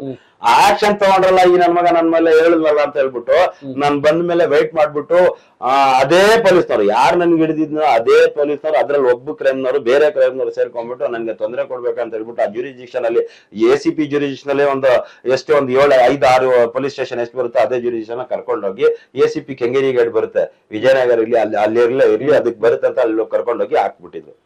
ಆ ಒಂದು ಉದ್ದೇಶದಿಂದ ಒಂದು ಸುಳ್ಳು ಕೇಸ್ ಹಾಕಿದ್ರೆ ನಾನು. ಟೋಟಲ್ ಎಷ್ಟು ಕೇಸ್ ಹಾಕಿದ್ರು ಇಲ್ಲಿ ಕೇಳಿ, ಅಲ್ಲೊಂದು ಸುಳ್ಳು ಕೇಸ್ ಹಾಕಿದ್ರು. ಆ ಸುಳ್ಳು ಕೇಸ್ ಹಾಕಿದ್ಮೇಲೆ ನಾನು ತಿರ್ಗಾ ಜೈಲ್ಗೆ ಹೋದ್ನಲ್ಲ. ಸೆಕೆಂಡ್ ಟೈಮ್, ಫಸ್ಟ್ ಟೈಮ್ ಮಾಡಿದ್ರೆ ತಪ್ಪು, ಸೆಕೆಂಡ್ ಟೈಮ್ ಮಾಡಿದ್ರೆ ಜೈಲ್ ತಪ್ಪು ಮಾಡಿದ್ರು. ಹೋದೆ. ಆಮೇಲೆ ಏನ್ ಮಾಡಿದ್ರು ಸಾಹೇಬ್ರಿಗೆ ನಾನು ಫಸ್ಟ್ ಡೇಟ್ ಅಲ್ಲಿ ನಾನು ಹೇಳ್ದೆ ಈ ತರ ನನ್ನ ಮೇಲೆ ಆಗಿದ್ದಾರೆ ಅಂತ ನಾನು ಎಕ್ಸ್ಪ್ಲೈನ್ ಮಾಡಿದೆ. ನಾನ್ ಹೇಳ್ಬೇಕು ನಿಮ್ಗೆ ಅಂತ ಹೇಳ್ಬಿಟ್ಟು ರಿಕ್ವೆಸ್ಟ್ ಮಾಡ್ಕೊಂಡು ಎಕ್ಸ್ಪ್ಲೈನ್ ಮಾಡಿದಕ್ಕೆ 109 ನನ್ನ ಹಾಕಿದ್ರೆ, ಆಯ್ತು ಫೈನ್ ಕಟ್ಬಿಟ್ಟು ಹೋಗಿ, ನನ್ನ ಹತ್ರ ಫೈನ್ ಕಟ್ಟೋಗಿಲ್ಲ ಈ ತರ ಅಂತ ಹೇಳಿದೆ. ಆಯ್ತು ಸೆಲ್ಫ್ ಬಾಂಡ್ ಮೇಲೆ ಬಿಟ್ಬಿಟ್ರು. ಬಿಟ್ಟಾಯ್ತು. ನನ್ನ ಜೀವನ ಇವಾಗ ಕ್ಲಿಯರ್ ಆಯ್ತು. ನಮ್ಮ 2-3 ವರ್ಷ ನನ್ನ ಜೀವನ ಮಾಡ್ಕೊಂಡು ನಾನು ಚೆನ್ನಾಗೇ ಇದ್ದೆ. ನಾನು ಅವಾಗ 2005 ಮಾರ್ಚ್ 20 ತಾರೀಕು ಏನಾಗುತ್ತೆ, ಶೋಭಾ ಟೆಂಟ್ ಹತ್ರ ಪೊಲೀಸರು ನಾನು ಯಾರೋ ಮಾಹಿತಿ ಕೊಡ್ತಾರೆ, ನಾನು ಈ ಕಡೆ ಬರ್ತೀನಿ ಈ ಕಡೆ ಹೋಗ್ತೀನಿ ಅಂತ. ಹೋಟ್ಲಲ್ಲಿ ಊಟ ಮಾಡ್ಕೊಂಡಿರೋ ಟೈಮಲ್ಲಿ ಒಂದು 5-6 ಜನ ಪೊಲೀಸರು ಬಂದ್ಬಿಟ್ಟಿರ್ತಾರೆ. ನಾನು ಅವಾಗ ನನ್ನ ಅಭ್ಯಾಸ ಆಗ್ಬಿಟ್ಟಿತ್ತು, ನಾನು ಒಂದು ಚಾಕು ಇಟ್ಕೊಂಡಿರ್ಬೇಕಂತ. ಯಾಕಂದ್ರೆ ನನಗೆ ಗೊತ್ತಿರೋದು ನನ್ನ ಮೇಲೆ ಅಟ್ಯಾಕ್ ಮಾಡ್ತಾರೆ, ಆಪೋಸಿಟ್ನವ್ರು ಅಟ್ಯಾಕ್ ಮಾಡ್ತಾರೆ ಅಂತ ಹೇಳ್ಬಿಟ್ಟು ಒಂದು ಚಿಕ್ಕದೊಂದು ಬಟನ್ ಚಾಕು ಇಟ್ಕೊಂಡಿರ್ತೀನಿ ನಾನು ಯಾವಾಗ್ಲೂ. ನನ್ನ ಸೇಫ್ಟಿ ಯಾರಿಗೂ ಹೊಡಿಯಕ್ಕೆ, ದರೋಡೆ ಮಾಡಕ್ಕೆ, ರಾಬಿ ಯಾವ್ದು ಕಳ್ತನ ಅದೆಲ್ಲ ಯಾವ್ದಿಲ್ಲ. ಅದೊಂದೇ ಕೇಸ್ ಹಾಕಿದ್ರು ಸಾಹೇಬ್ ಬಿಟ್ಟಿದ್ರು. ನಂದೊಂದು 307 ನಡೀತಾ ಇತ್ತು. ವಾರೆಂಟ್ ಮಾಡ್ಕೊಂಡ್ಬಿಟ್ಟಿರ್ತಾನ, ಪ್ರೊಕ್ಲಮೇಶನ್ ಆಗಿರುತ್ತೋ ಇಲ್ಲ ಏನೋ ಒಂದ್ ಆಗಿರುತ್ತೆ. ಆ ಟೈಮಲ್ಲಿ ಪೊಲೀಸ್ ಅವರು ಬರ್ತಾರೆ, ಹಿಡಿಯೋದಕ್ಕೋಸ್ಕರ ಬರ್ತಾರೆ, ಇದ್ರ ರೋಲಿಂಗ್ ಶಟರ್ ಹಾಕೊಂತಾರೆ ಹೋಟ್ಲಲ್ಲಿ. ನಾನೇನ್ ಮಾಡ್ತೀನಿ, ಬಂದು ಪಕ್ಕದಲ್ಲಿ ಕುತ್ಕೊಂಡೆ ಸಿರಾಜ್ ನಡಿಯೋ ಅಂತ ಏನೋ ಹೇಳ್ತಾರೆ. ಆಯ್ತು, ಇವಾಗ ನಾನು ಹೋದ್ರೆ ಒಳಗಡೆ ಬಿಡ್ಸೋರು ಯಾರಿಲ್ಲ. ಫಸ್ಟ್ ಆಫ್ ಆಲ್ ಇವ್ರ ಕೈಗೆ ಸಿಕ್ಕಂಗ್ಬಿಟ್ರೆ ನನ್ಗೆ ಕರೆಕ್ಟ್ ಆಗಿ ರಿಪೇರಿ ಕೊಡ್ತಾರೆ. ನನಗ್ ಗೊತ್ತು, ಸಕ್ಕತ್ತಾಗಿ ರಿಪೇರಿ ಕೊಡ್ತಾರೆ, ತಾಳಲಾರ್ದೆ ಹಂಗ್ ರಿಪೇರಿ ಕೊಡ್ತಾರೆ, ನನಗ್ ಗೊತ್ತು. ಆಮೇಲೆ ನನ್ಗೆ ಹೊಡಿತಾ ಇದ್ರೆ ನನ್ನ ಬಾಯಲ್ಲಿ ಕೋಪ ಏನಾದ್ರು ಬೈತಾ ಇರ್ತೀನಿ, ನನಗೆಲ್ಲ ಗೊತ್ತಿರುತ್ತೆ. ಅದನ್ನ ಹೇಳ್ಬಿಟ್ಟು ನಾನು ಹೆಂಗಾದ್ರೂ ಇವ್ರ ಕೈಯಿಂದ ಎಸ್ಕೇಪ್ ಆಗ್ಬೇಕಂತ ಹೇಳ್ಬಿಟ್ಟು ಚಮಚ ಏನ್ ಹೇಳೋದು, ಫೋರ್ಕ್, ಅದನ್ನ ತಗೊಂಡು ಅದೊಂದ್ ಕೈಯಲ್ಲಿ ಹಿಡ್ಕೊಂಡು ನಾನು ಎತ್ತಿ ಒಂದ್ ಚಾಕು ಇರ್ಬೋದು. 5 ಜನ ಯಾರಿದಾರೋ ಅವ್ರಿಗೆಲ್ಲ ಬೇಗ ಬಿತ್ತಿ ಕಡೆ ಚುಚ್ಬಿಡ್ತು. ಒಬ್ರಿಗೆ ಇಲ್ಲಿ, ಒಬ್ರು ಹೊಟ್ಟೆಗೆ, ಒಬ್ರಿಗೆ ಇಲ್ಲಿ ಎಲ್ಲ ಚುಚ್ಬಿಡ್ತೀನಿ. ತಕ್ಷಣ ಅವರು ಓಡ್ತಾರ ಅಲ್ಲಿಂದ. ರೋಲಿಂಗ್ ಶಟರ್ ಹಾಕಿರ್ತಾರೆ, ರೋಲಿಂಗ್ ಶಟರ್ ಎತ್ತೀನಿ, ಪಬ್ಲಿಕ್ ಅಲ್ಲೇ ಇರ್ತಲ್ಲ ಅವರೆಲ್ಲ ಹಿಡ್ಕೊಂತಾರೆ. ಆ ಪಬ್ಲಿಕ್ 2-3 ಜನ ಯಾರೋ ಚುಚ್ಚಿರ್ತೀನಿ, ಬಿಟ್ಬಿಟ್ಟಿರ್ತಾರೆ. ಓಡ್ತೀನಿ ನಾನು. ಆ ಓಡೋ ಟೈಮಲ್ಲಿ ಏನ್ ಮಾಡ್ತಾರೆ, ಅಲ್ಲಿ ಒಂದು ಶೋಭಾ ಟೆಂಟ್ ಅಂತ ಐತೆ. ಆ ಶೋಭಾ ಟೆಂಟ್ ಅಲ್ಲಿ ಅವಾಗ್ಲೇ ಬಿಡುತ್ತೆ ಅದು ಶೋಭಾ ಟೆಂಟ್. ಕಳ್ಳ ಅಂತಾರೆ. ನಾನ್ ಯಾರು ನನಗ್ ಕಳ್ಳ ಅಂತಾರೆ, ನನಗೆ ಗೊತ್ತು. ಕಳ್ಳ ಅಂದಿದ ತಕ್ಷಣ ಇದೆಲ್ಲ ಇವ್ರು ಇರ್ತಾರಲ್ಲ, ಪಬ್ಲಿಕ್ ಇರುತ್ತಲ್ಲ, ಅವರೆಲ್ಲ ಹಿಡ್ಕೊಂಡ್ಬಿಡ್ತಾರೆ. ಹಿಡ್ಕೊಂಡ್ಬಿಟ್ಟು ಆದ್ರೂ ಅಲ್ಲಿಂದ ಎಸ್ಕೇಪ್ ಮಾಡ್ಬಿಟ್ಟು ಮೋರಿಯಲ್ಲಿ ಹೋಗ್ಬಿಟ್ಟು, ಇದ್ರಲ್ಲಿ ಬಾಬೂಜಿ ನಗರ್ ಮೋರಿಯಲ್ಲಿ ಒಂದು ಜಂಪ್ ಮಾಡ್ಬಿಟ್ಟು ಅಲ್ಲಿ ರಾತ್ರಿ 3:30-4 ಗಂಟೆ ಅಲ್ಲೇ ಇರ್ತೀನಿ ನಾನು. ಅವರೆಲ್ಲ ಎಲ್ಲೋ ಕವರ್ ಮಾಡಿರ್ತಾರೆ, ನನ್ಗೆ ಗೊತ್ತಿಲ್ಲ. ಎದ್ದು ಹೋಗಿ ಒಂದ್ ಬಿಲ್ಡಿಂಗ್ ಮೇಲೆ ಇರ್ತೀನಿ, ಅಲ್ಲಿ ಹೆಂಗು ನೋಡ್ಬಿಟ್ಟು ಹಿಡ್ಕೊಂಡು ಹೋಗ್ಬಿಡ್ತಾರೆ. ಅಲ್ಲಿ ನೋಡಿ ಸರ್ ಹಿಡ್ಕೊಂಡು ಹೋಗಿ ನನ್ ಮೇಲೆ ನನ್ಗೆ ಅವ್ರದ್ದು ಎಷ್ಟು ಕೆಲಸ, ನಾನು ಒಂದು ವಾರೆಂಟ್ ಐತೆ, ಆ ವಾರೆಂಟ್ ನಲ್ಲಿ ಪ್ರೊಡ್ಯೂಸ್ ಮಾಡ್ಬೇಕು ಅಷ್ಟೇ ಅಲ್ವಾ, ಅಷ್ಟೇ ಕಾನೂನು ಇರೋದು. ಅದನ್ನ ಮಾಡೋದ್ ಬಿಟ್ಟು ಲಾಕಪ್ ಅಲ್ಲಿ ಕರ್ಕೊಂಡು ಹೋಗ್ಬಿಟ್ಟು ನನಗೆ ಅದು ಇವ್ರಿಗೆ ಬೇಡ ಹೊಡೆದ್ಬಿಟ್ಟಿದ್ದೇನಲ್ಲ, 307 353 ಎಲ್ಲ ಇದು ಪಬ್ಲಿಕ್ ಸರ್ವೆಂಟ್ಗೆ ಅಸಾಲ್ಟ್ ಮಾಡಿದ್ದೇನಂತ ಎಲ್ಲ ಕೇಸ್ ಬರುತ್ತಲ್ಲ, ಆ ಕೇಸ್ನ ತಗೊಂಡು FIR ಮಾಡೋದ್ರಿ. ಮಾರ್ಚ್ 3ನೇ ತಾರೀಕು ಇಳಿದಿರೋದು, ಮಾರ್ಚ್ 18ನೇ ತಾರೀಕು ಗಂಟ ನನ್ಗೆ ಇಕ್ತಾರೆ ಅಲ್ಲಿ. ಎಲ್ಲಿ ಚಂದ್ರಾಲೆ ಒಂದಿನ ಬೇಟನ್ಪುರ ಅಲ್ಲಿ ಇಕ್ತಾರೆ, ಒಂದಿನ ಚಂದ್ರ ಲೇಔಟ್ ಅಲ್ಲಿ ಇಕ್ತಾರೆ. ಚಂದ್ರ ಲೇಔಟ್ BCC ಲೇಔಟ್ ಹೋಗೋ ರೈಲ್ ಪಟ್ಟೆ ಹೋಗೋ ಪಕ್ಕದಲ್ಲಿ ಒಂದು ಔಟ್ ಪೋಸ್ಟ್ ಇತ್ತೆ, ಅಲ್ಲಿ ಇಕ್ಬಿಡ್ತಾರೆ 15 ದಿನ. ಯಾರಿಗೂ ಗೊತ್ತಾಗಲ್ಲ ಯಾರು ಬರ್ತಾರೆ. ಹಿಂಗೆ ಕಟ್ಬಿಡೋದು, ಕೈ ಕಾಲು ಹೊಡಿಯೋದು, ಡೈಲಿ ಟ್ರೀಟ್ಮೆಂಟ್. ನನಗೆ ಎದೊಳಕ್ ಆಗಿಲ್ಲ ಆ ತರ ಮಾಡೋದು. ಅಂತ ಟೈಮಲ್ಲಿ ಒಬ್ರು ಇನ್ಸ್ಪೆಕ್ಟರ್ ಇರ್ತಾರೆ. ಅವ್ರ ಇನ್ಸ್ಪೆಕ್ಟರ್ ಏನ್ ಮಾಡ್ತಾರೆ, ಅವರು ಆಮೇಲೆ DCP ಶರತ್ ಚಂದ್ರ ಅವರೆಲ್ಲ ಇರ್ತಾರೆ. ಅವರು ಎಲ್ಲ ಏನ್ ಮಾಡ್ತಾರೆ, ಇದು ನನಗೆ ಬ್ಯಾಟರನ್ಪುರ ಸ್ಟೇಷನ್ ಕರ್ಕೊಂಡ್ಬಂದು ಇದು ಗೋಣಿ ಚೀಲ ಇರುತ್ತಲ್ಲ, ಗೋಣಿ ಚೀಲ ಅಲ್ಲಿ ಕೈ ಹಾಕ್ಬಿಟ್ಟು ಮುಚ್ಬಿಟ್ಟು ಅದ್ ಯಾವ್ದೋ ಸೀಸ್ ಮಾಡಿರೋ ಇದು ಮಚ್ಚನ್ನ ತಗೊಂಡು ಉಲ್ಟಾ ತಗೊಂಡು ಚೆನ್ನಾಗಿ ಹೊಡೆದು ಇದ್ ಮಾಡ್ಬಿಟ್ಟಿರ್ತಾರೆ ಕೈಗೆ. ಎಲ್ಲಾ ಜೈಂಟ್ಗಳಿಗೆ ಮಾಡ್ಬಿಟ್ಟು ತಗೊಂಡೋಗಿ ಪ್ರೊಡ್ಯೂಸ್ ಮಾಡ್ರಿ. ಇವಾಗ ಏನ್ ಹೇಳ್ತೀಯ ನಿನ್ ಕೋರ್ಟಲ್ಲಿ ಹೇಳ್ತೀಯಾ ಪೊಲೀಸರು ಹೊಡೆದ್ರು ಅಂತ ಹೇಳಿ, ನನ್ನ ಹೆಸರು ಹೇಳು, ನನ್ನ ಹೆಸರು ಹೇಳು, ನನ್ನ ಹೆಸರು ಹೇಳು ಅನ್ನೋದು. ಅವ್ನು ನನ್ನ ಹೆಸರು ಹೇಳೋದು, ಆಯ್ತು ನಾನು ನೋಡ್ಕೊಂತೀನಿ, ನಾನು ಏನ್ ಹೇಳೋದು ಆಯ್ತು ಅಂತ ಹೇಳ್ಬಿಟ್ಟು 17 ದಿನ ಆದ್ಮೇಲೆ ಇವ್ರೇನ್ ಮಾಡ್ತಾರೆ, ಅವಾಗ ಇಲ್ಲಿ ಇನ್ಕ್ವೈರಿ ಮಾಡ್ಕೊಂಡು ಪೆಂಡಿಂಗ್ ಕೇಸಸ್ ಏನೈತೆ ಅಂತ ಹೇಳ್ಬಿಟ್ಟು ಯಾವ್ದವ್ರ ಕೈ ಯಾವ್ದಾದ್ ಬರುತ್ತೋ ಅದೆಲ್ಲ ಕೇಸ್ ಒಂದು 28 ಕೇಸಸ್ ಹಾಕ್ತಾರೆ ನನ್ ಮೇಲೆ.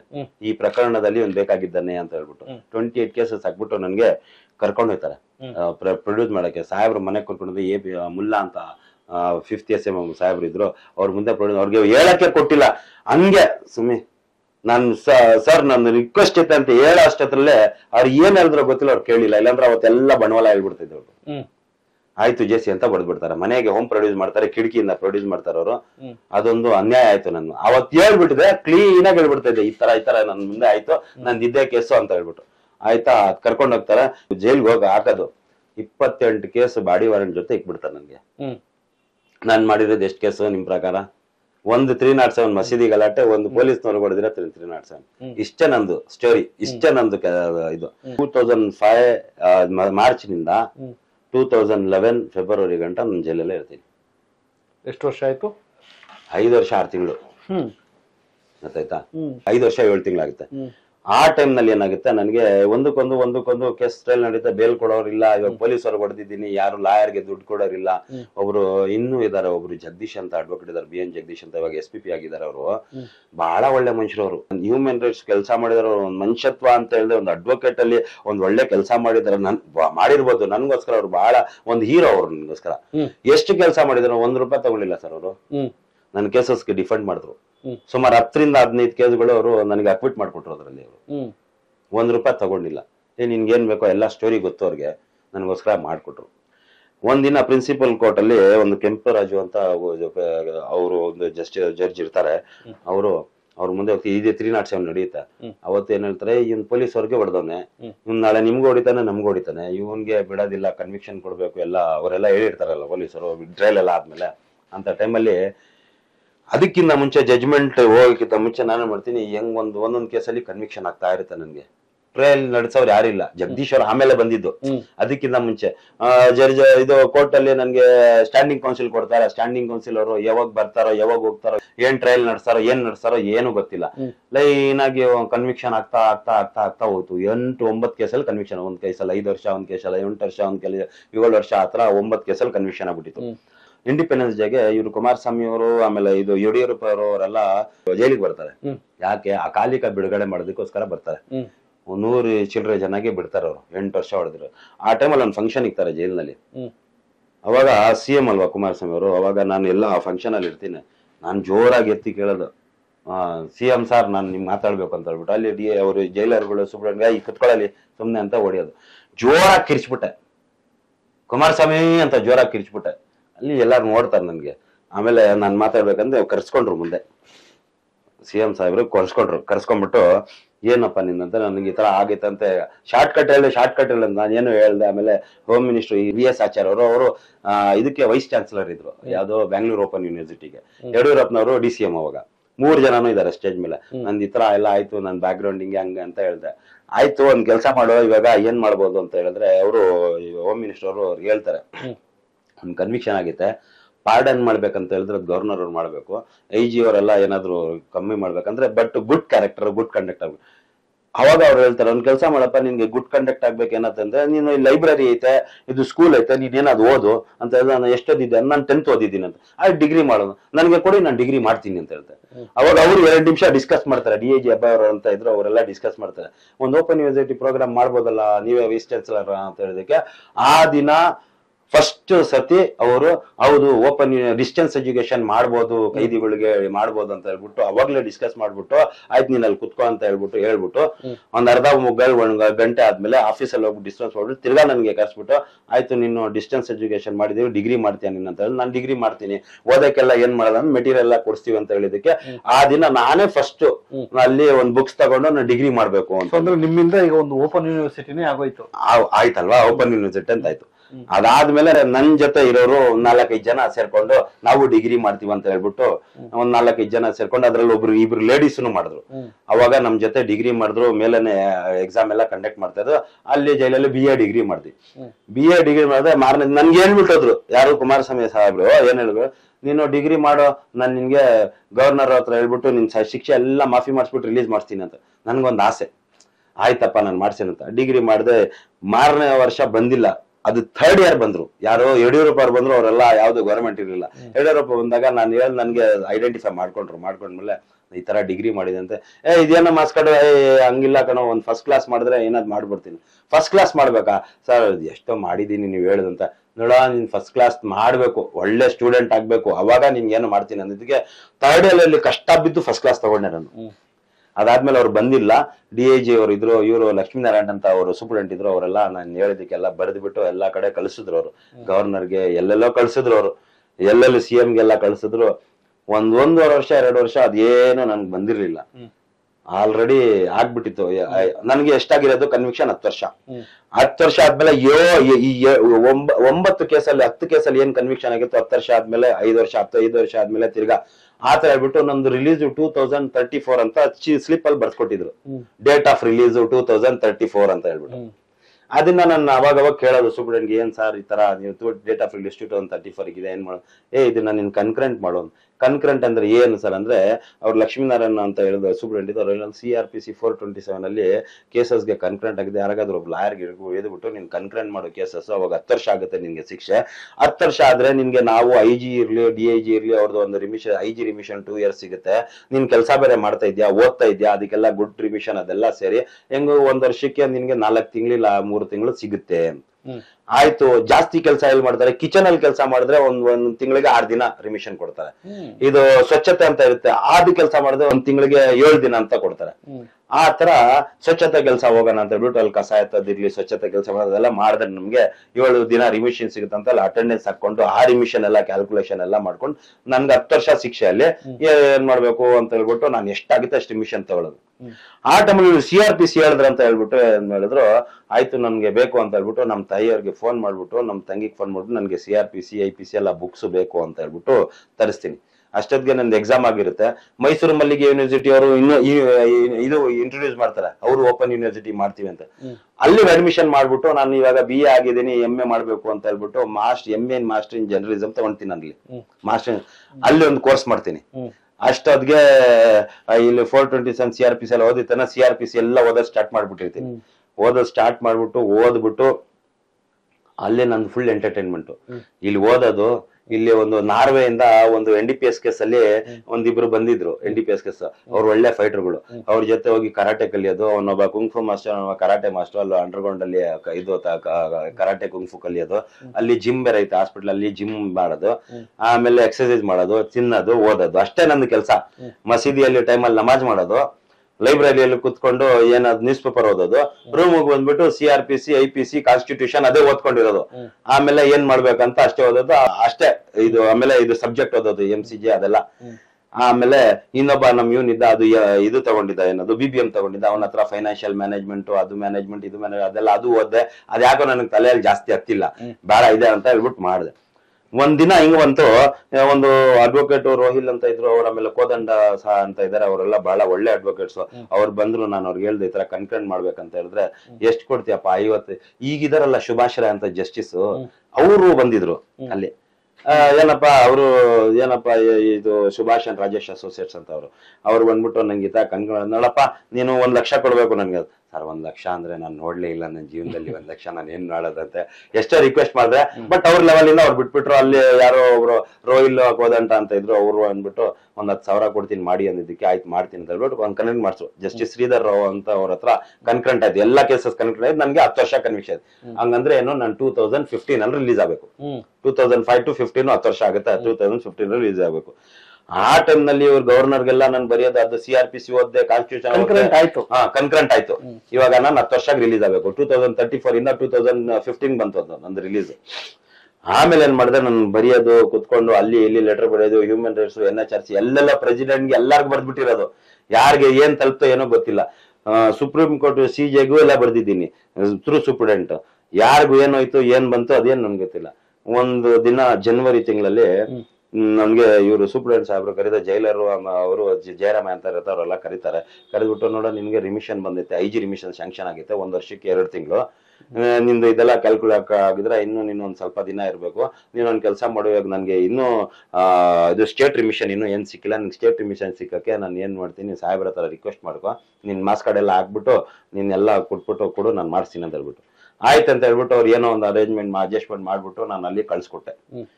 ಒಂದು 20-25 ದಿನ ದೇವೇಗೌಡರು ಸಾಹೇಬ್ರಿಗೆಲ್ಲ ಬರ್ಸಿದ್ರು, ಕುಮಾರಸ್ವಾಮಿ ಸಾಹೇಬ್ರ ಹತ್ರ ಎಲ್ಲ ಬರ್ಸಿದ್ರು, ಅವ್ರ ಕಡೆಯಿಂದ ಎಲ್ಲೆಲ್ಲಿ ರೆಕಮೆಂಡ್ ಆಯ್ತು ಅದೆಲ್ಲ ನನ್ಗೆ ಇನ್ನೂ ಗೊತ್ತಾಗಿಲ್ಲ. ರೆಕಮೆಂಡ್ ಮಾಡಿಸ್ಬಿಟ್ಟು ಇಮಿಡಿಯೇಟ್ ಆಗಿ ನನ್ಗೆ ಈ ತಿಂಗಳಲ್ಲಿ ರಿಲೀಸ್ ಮಾಡ್ಬೇಕಂತ ಹೇಳ್ಬಿಟ್ಟು ಎಲ್ಲ ಇದು ಪ್ಯಾಡನ್ ಮಾಡ್ಬಿಟ್ಟು ಮಾರ್ಕ್ಸ್ ಕಾರ್ಡ್ಸ್ ಮೇಲೆ ಎಲ್ಲ ಪ್ಯಾಡನ್ ಮಾಡ್ಬಿಟ್ಟು 5 ವರ್ಷ 7 ತಿಂಗಳು ನಾನು ಹೋಗಿದ್ದಕ್ಕೆ ಅಲ್ಲಿಗೆ ನಾನು ರಿಲೀಸ್ ಆದೆ. ರಿಲೀಸ್ ಆಗ್ಬಿಟ್ಟು ನಾನು ಈಚ್ ಕಡೆ ಬಂದ್ಬಿಟ್ಟು ಪ್ರಾರ್ಥನೆ ಮಾಡ್ತೀನಿ. ಯಾಕಂದ್ರೆ ಈ ನಂದು ಇದೊಂದು ಗೋಲ್ಡನ್ ಡೇಸ್ ಅಂತ ಹೇಳ್ತೀನಿ. ನಾನು ಜೈಲಿನಲ್ಲಿ ಇದ್ನಲ್ಲ, ಅದೊಂದು ಗೋಲ್ಡನ್ ಡೇಸ್ ನಂದು. ಯಾಕಂದ್ರೆ ಅಲ್ಲಿ ಒಂದು ಕಾಲ ನಂದು, ನಾನು ಭಗವದ್ಗೀತಾ ಓದ್ದೆ, ಅಲ್ಲಿ ಬೈಬಲ್ ಓದ್ದೆ, ಅದನ್ನೆಲ್ಲ ಚೆನ್ನಾಗಿ ಓದಿದ್ದೀನಿ ನಾನು. ರಾಮಕೃಷ್ಣ ಬೋಧಾಮೃತ ಅಂತ ಇರುತ್ತೆ, ಅದನ್ನ ಓದ್ದೆ. ಅದಕ್ಕೆ ನಾನು ನಮ್ ಇಸ್ಲಾಂಗೆ, ಬೈಬಲ್ಗೆ, ಕ್ರಿಶ್ಚಿಯಾನಿಟಿಗೆ, ಆಮೇಲೆ ಹಿಂದೂಯಿಸಂಗೆ ಕಂಪೇರ್ ಮಾಡಿದೆ. ಅದು ಶ್ಲೋಕಗಳು ಅಷ್ಟೊಂದು ಸರಿ ಗೊತ್ತಾಗಿಲ್ಲ. ಈ ಬಾಂಬ್ ಕೇಸ್ನವ್ರು ಇದ್ರು ಅಲ್ಲಿ 2001 ಒಂದು ಚರ್ಚ್ ಬ್ಲಾಸ್ಟ್ ಕೇಸ್ ಅಲ್ಲಿ ಇದ್ರು ಆದರನ್ಪುರಲ್ಲಿ. ಅವರು ದೀನ್ದಾರ್ ಅಂಜುಮ ಅಂತ, ಅವ್ರಿಗೆ ಅದ್ರದ್ದು ಬಹಳ ನಾಲೆಜ್ ಇತ್ತು, ಶ್ಲೋಕಗಳು ಅದೆಲ್ಲ. ಅವ್ರೊಂದು ಬುಕ್ ಕೊಟ್ಟು ರಾಮಕೃಷ್ಣ ಬೋಧಾಮೃತ ಅಂತ ಹೇಳ್ಬಿಟ್ಟು, ಅವರು ಒಂಥರ ಅವ್ರೆಲ್ಲ ಶ್ಲೋಕಗಳು ಓದ್ತಾ ಇದ್ರು. ಅದಕ್ಕೆ ನಾನು ಕಂಪೇರ್ ಮಾಡ್ಕೊಂಡಿದ್ದೆ, ಅದೆಲ್ಲ ನನ್ಗೆ ಜ್ಞಾನ ಬಂತು. ಅದಾದ್ಮೇಲೆ ಇದು ಬೈಬಲ್ ಇರ್ಲಿ ಅದೆಲ್ಲ ಓದ್ನಲ್ಲ. ಆಮೇಲೆ ಇದು ನಮ್ ಖುರಾನ್ ನಲ್ಲಿ ಒಂದು ಪಾರ್ಟ್ಸ್ ಇರುತ್ತೆ, ಹದೀಸ್ ಅಂತ ಹೇಳ್ಬಿಟ್ಟು, ಆ ಪಾರ್ಟ್ಸ್ ಓದೋದಿರ್ಲಿ. ಆಮೇಲೆ ಇದು BA ಇದು ಡಿಗ್ರಿ ಎಲ್ಲ ಓದೋದು ತುಂಬಾ ಬಹಳ ಒಳ್ಳೆ ಗೋಲ್ಡನ್ ಡೇಸ್ ಅಂತ ಹೇಳ್ಬಿಟ್ಟು. ಹೊರಗಡೆ ಬಂದ್ಮೇಲೂ ನನ್ ಜೈಲರ್ಗಳು ಅದು ಗೇಟ್ ಹತ್ರ ಪೊಲೀಸರ ಹತ್ರ, ಹೋಗು ನೀನು ಯಾಕೆ ಇಲ್ಲಿ ನಿಂತ್ಕೊಳ್ಳಿ ಅಂದ್ರೆ, ನಾನು ಕುತ್ಕೊಂಡು ಅಲ್ಲೇ ದುವಾ ಮಾಡೋದು ಅದರ ಹತ್ರ. ನೀನ್ ಎಂತ ಕಾಲ ನನ್ಗೆ ಬಿಟ್ಟೆ, ಇಂಥ ಜೇಸ್ ನನ್ಗೆ ಬರಲ್ಲ, ಈ ಪ್ರಪಂಚ ನನ್ಗೆ ಹೊರಗಡೆ ಇದ್ದೆ, ಹೊರಗಡೆ ಇದ್ರು ಈ ತರ ನಾನು ಇದನ್ನ ಕ್ವಾಲಿಟಿ ಬರ್ತಾ ಇರ್ಲಿಲ್ಲ, ನನ್ಗೆ ಎಷ್ಟೆಲ್ಲ ಬಂತಲ್ಲ ಅಂತ ಹೇಳ್ಬಿಟ್ಟು ಒಂದ್ 10-15 ನಿಮಿಷ ಅಲ್ಲಿ ಬೇಳ್ಕೊಂಡಿದ್ದವ್ರ ಹತ್ರ ನಾನು ಬಂದು. ಆಮೇಲೆ ನನ್ಗೆ ಮಗುನು ಇತ್ತು, ದೊಡ್ಡವನು 2nd ಸ್ಟ್ಯಾಂಡರ್ಡ್ ಓದ್ತಾ ಇದ್ದ ಮಗನು. ನನ್ ಒಳಗಡೆ ಹೋದ್ಮೇಲೆ ವೈಫ್ಗೆ ಪ್ರೆಗ್ನೆಂಟ್ ಆದ್ರು, ಮಗು ಎಲ್ಲ ಆಯ್ತು, 2nd ಸ್ಟ್ಯಾಂಡರ್ಡ್. ಆಮೇಲೆ ನಾನು ಬಂದ್ಬಿಟ್ಟು ತಿರ್ಗಾ ಏನ್ ಮಾಡಿದೆ, ಡಿಗ್ರಿ ಮಾಡಿದೇನಂತ ಇಲ್ಲಿ ಇಂಡಿಯನ್ ಎಕ್ಸ್ಪ್ರೆಸ್ ಹೋಗೋದು, ಅಲ್ಲಿ ಇಂಟರ್ವ್ಯೂ ಕೊಡೋದು, ಇದು TV9 ಹತ್ರ ಹೋಗೋದು, ಅಲ್ಲಿ ಇಂಟರ್ವ್ಯೂ. ಯಾಕಂದ್ರೆ ಜರ್ನಲಿಸಂ ಮಾಡಿದ್ದೀನಲ್ಲ, ಅವರೆಲ್ಲ ಇಲ್ಲ ಎಕ್ಸ್ಪೀರಿಯನ್ಸ್ ಇಲ್ಲ, ರಿಪೋರ್ಟರ್ ಇಲ್ಲ, ಅದಿಲ್ಲ, ಏನೇನೋ ಹೇಳ್ಬಿಟ್ಟು ಕಳ್ಸ್ಬಿಟ್ಟಿರೋದು. ಆಗಿಲ್ಲ ಅಂತ ಆಮೇಲೆ ಡೊಕೊಮೊ ಅಲ್ಲಿ ಕೆಲಸ ಮಾಡಿದೆ. ಆಮೇಲೆ ಬಂದ್ಬಿಟ್ಟು ಎಲ್ಲಾ ಕೆಲ್ಸಗಳು ಆಗಿಲ್ಲ, ಅದು ಕಾಲ್ ಸೆಂಟರ್ ಅಲ್ಲಿ ಮಾತಾಡಿ ಬೇಜಾರಾಗ್ಬಿಟ್ಟಿತ್ತು. ಏನ್ ಮಾಡಿದೆ, ಇದು ಟೀ ಅಂಗಡಿ ಹಾಕೊಂಡು ಟೀ ಮಾಡ್ಕೊಂಡಿದ್ದೆ. ಆಮೇಲೆ ಗೋಬಿ ಮಂಜೂರಿ ಮಾಡಿದೆ, ಏನಾದ್ರು ಒಂದು ಮಾಡೋಣ ಅಂತ ಹೇಳ್ಬಿಟ್ಟು. ಆಮೇಲೆ ಒಂದಿನ CCP ಅವ್ರು ಬಂದ, ಒಂದ್ 8-9 ತಿಂಗಳಾಗೈತೆ. CCP ಅವ್ರನ್ನ ಕರ್ಕೊಂಡ್ ಹೋಗ್ಬಿಟ್ಟು ನನ್ಗೆ ತಿರ್ಗಾ ಹಾಕೊಂಡ್ಬಿಟ್ರು. ಸ್ನಾನ ಮಾಡ್ತೀನಿ ಕರ್ಕೊಂಡ್ ಹೋಗ್ಬಿಟ್ರು. ಸರ್ ಯಾಕೆ ಕರ್ಕೊಂಡ್ ಹೋಗ್ತೀರ ಅಂದ್ರೆ, ಹಿಸ್ಟ್ರಿ ಶೀಟರು ನೀನ್ ಬರ್ಬೇಕು ಅಂತ ಹೇಳ್ಬಿಟ್ಟು ಕರ್ಕೊಂಡೋಗಿ ಕೊಂಡ್ರಸ್ಬಿಟ್ಟಿದ್ರು ಒಳಗಡೆ. ನಾನು ಹೋಗೋವಾಗನೇ ಸ್ನಾನ ಮಾಡೋ ಟೈಮಲ್ಲಿ ನನ್ನ ತಂಗಿಗೆ ಹೇಳ್ಬಿಟ್ಟಿದ್ದೆ, ಯಾವತ್ತು ಏನಾದ್ರೆ ಇಲ್ಲಿ ಸೀದಾ ಹೋಗ್ಬೇಕು, ಹ್ಯೂಮನ್ ರೈಟ್ಸ್ ಕಮಿಷನ್ ಅಲ್ಲೇ ಚೇರ್ಮನ್ಗೆ ಒಂದ್ ಲೆಟರ್ ಬರೀಬೇಕು, ಬರೆದ್ಬಿಟ್ಟು ಈ ತರ ಇಲ್ಲಿಗೆಲ್ಲ ಕರ್ಕೊಂಡು ಹೋಗಿದ್ದಾರೆ ಅಂತ ಬರಬೇಕು ಅಂತ. ಕರ್ಕೊಂಡು ಹೋಗಿ ಒಂದ್ ಅರ್ಧ ಗಂಟೆ 1 ಅವರ್ 2 ಅವರ್ ಆಗಿತ್ತು. CCP ಇದು ಹ್ಯೂಮನ್ ರೈಟ್ಸ್ ಅವ್ರು ರೇಡ್ ಮಾಡ್ಬಿಟ್ರು ಅಲ್ಲಿ ಕರ್ಕೊಂಡೋಗಿ. ಏನಕ್ಕೆ ಕರ್ಕೊಂಬಂದಿ, ಹೆಂಗ್ ಕರ್ಕೊಂಬಂದಿ, ಎಲ್ಲ ಯಾರಿಲ್ಲ ನನ್ ಕರ್ಕೊಂಬಂದಿರೋ ಎಲ್ಲಾರು ಓಡೋಗ್ಬಿಟ್ರು. ಕೇಶವನಾರಾಯಣ ಅಂತ ಒಬ್ರು ಇದ್ರು ಹ್ಯೂಮನ್ ರೈಟ್ಸ್ ಅಲ್ಲಿ, ಕೇಶವನಾರಾಯಣ ಅಂತ SP ಇದ್ರು, ಬಹಳ ಒಳ್ಳೆ ಆಫೀಸರು. ಕರ್ಕೊಂಬಂದ್ರು, ಅವ್ರು ಬಿಟ್ಟಿದ್ರೆ ನನ್ಗೆ ತಿರ್ಗಾ ನನ್ ಏನಾದ್ರು ಮಾಡ್ಬಿಟ್ಟಿರೋದು. ಬಂದು ನನ್ಗೆ ಕೈಗೆಲ್ಲ ಹಾಕೊಂಡು ಬಾಪ ನೀನು ಅಂತ ಹೇಳ್ಬಿಟ್ಟು ಕರ್ಕೊಂಡೋಗಿ, ನೀನ್ ಏನ್ ತಪ್ಪು ಮಾಡಿದಂತ ಅಲ್ಲಿ ಕರೆದ್ಬಿಟ್ಟು ಎಲ್ಲ ಡೈರೀಸ್ಗೆಲ್ಲ ಎತ್ಕೊಂಡ್ಬಿಟ್ಟು ಯಾರು ಆಫೀಸರ್ ಬರ್ಲಿ ಅಂತ ಹೇಳ್ಬಿಟ್ಟು ನಂಗೆ ಹೇಳ್ಬಿಟ್ಟು ನನ್ನ ನಂಬರ್ ಕೊಟ್ಬಿಟ್ಟು ಕಾರ್ಡ್ ಕೊಟ್ಬಿಟ್ಟು ಹೋಗ್ಬಿಟ್ರು.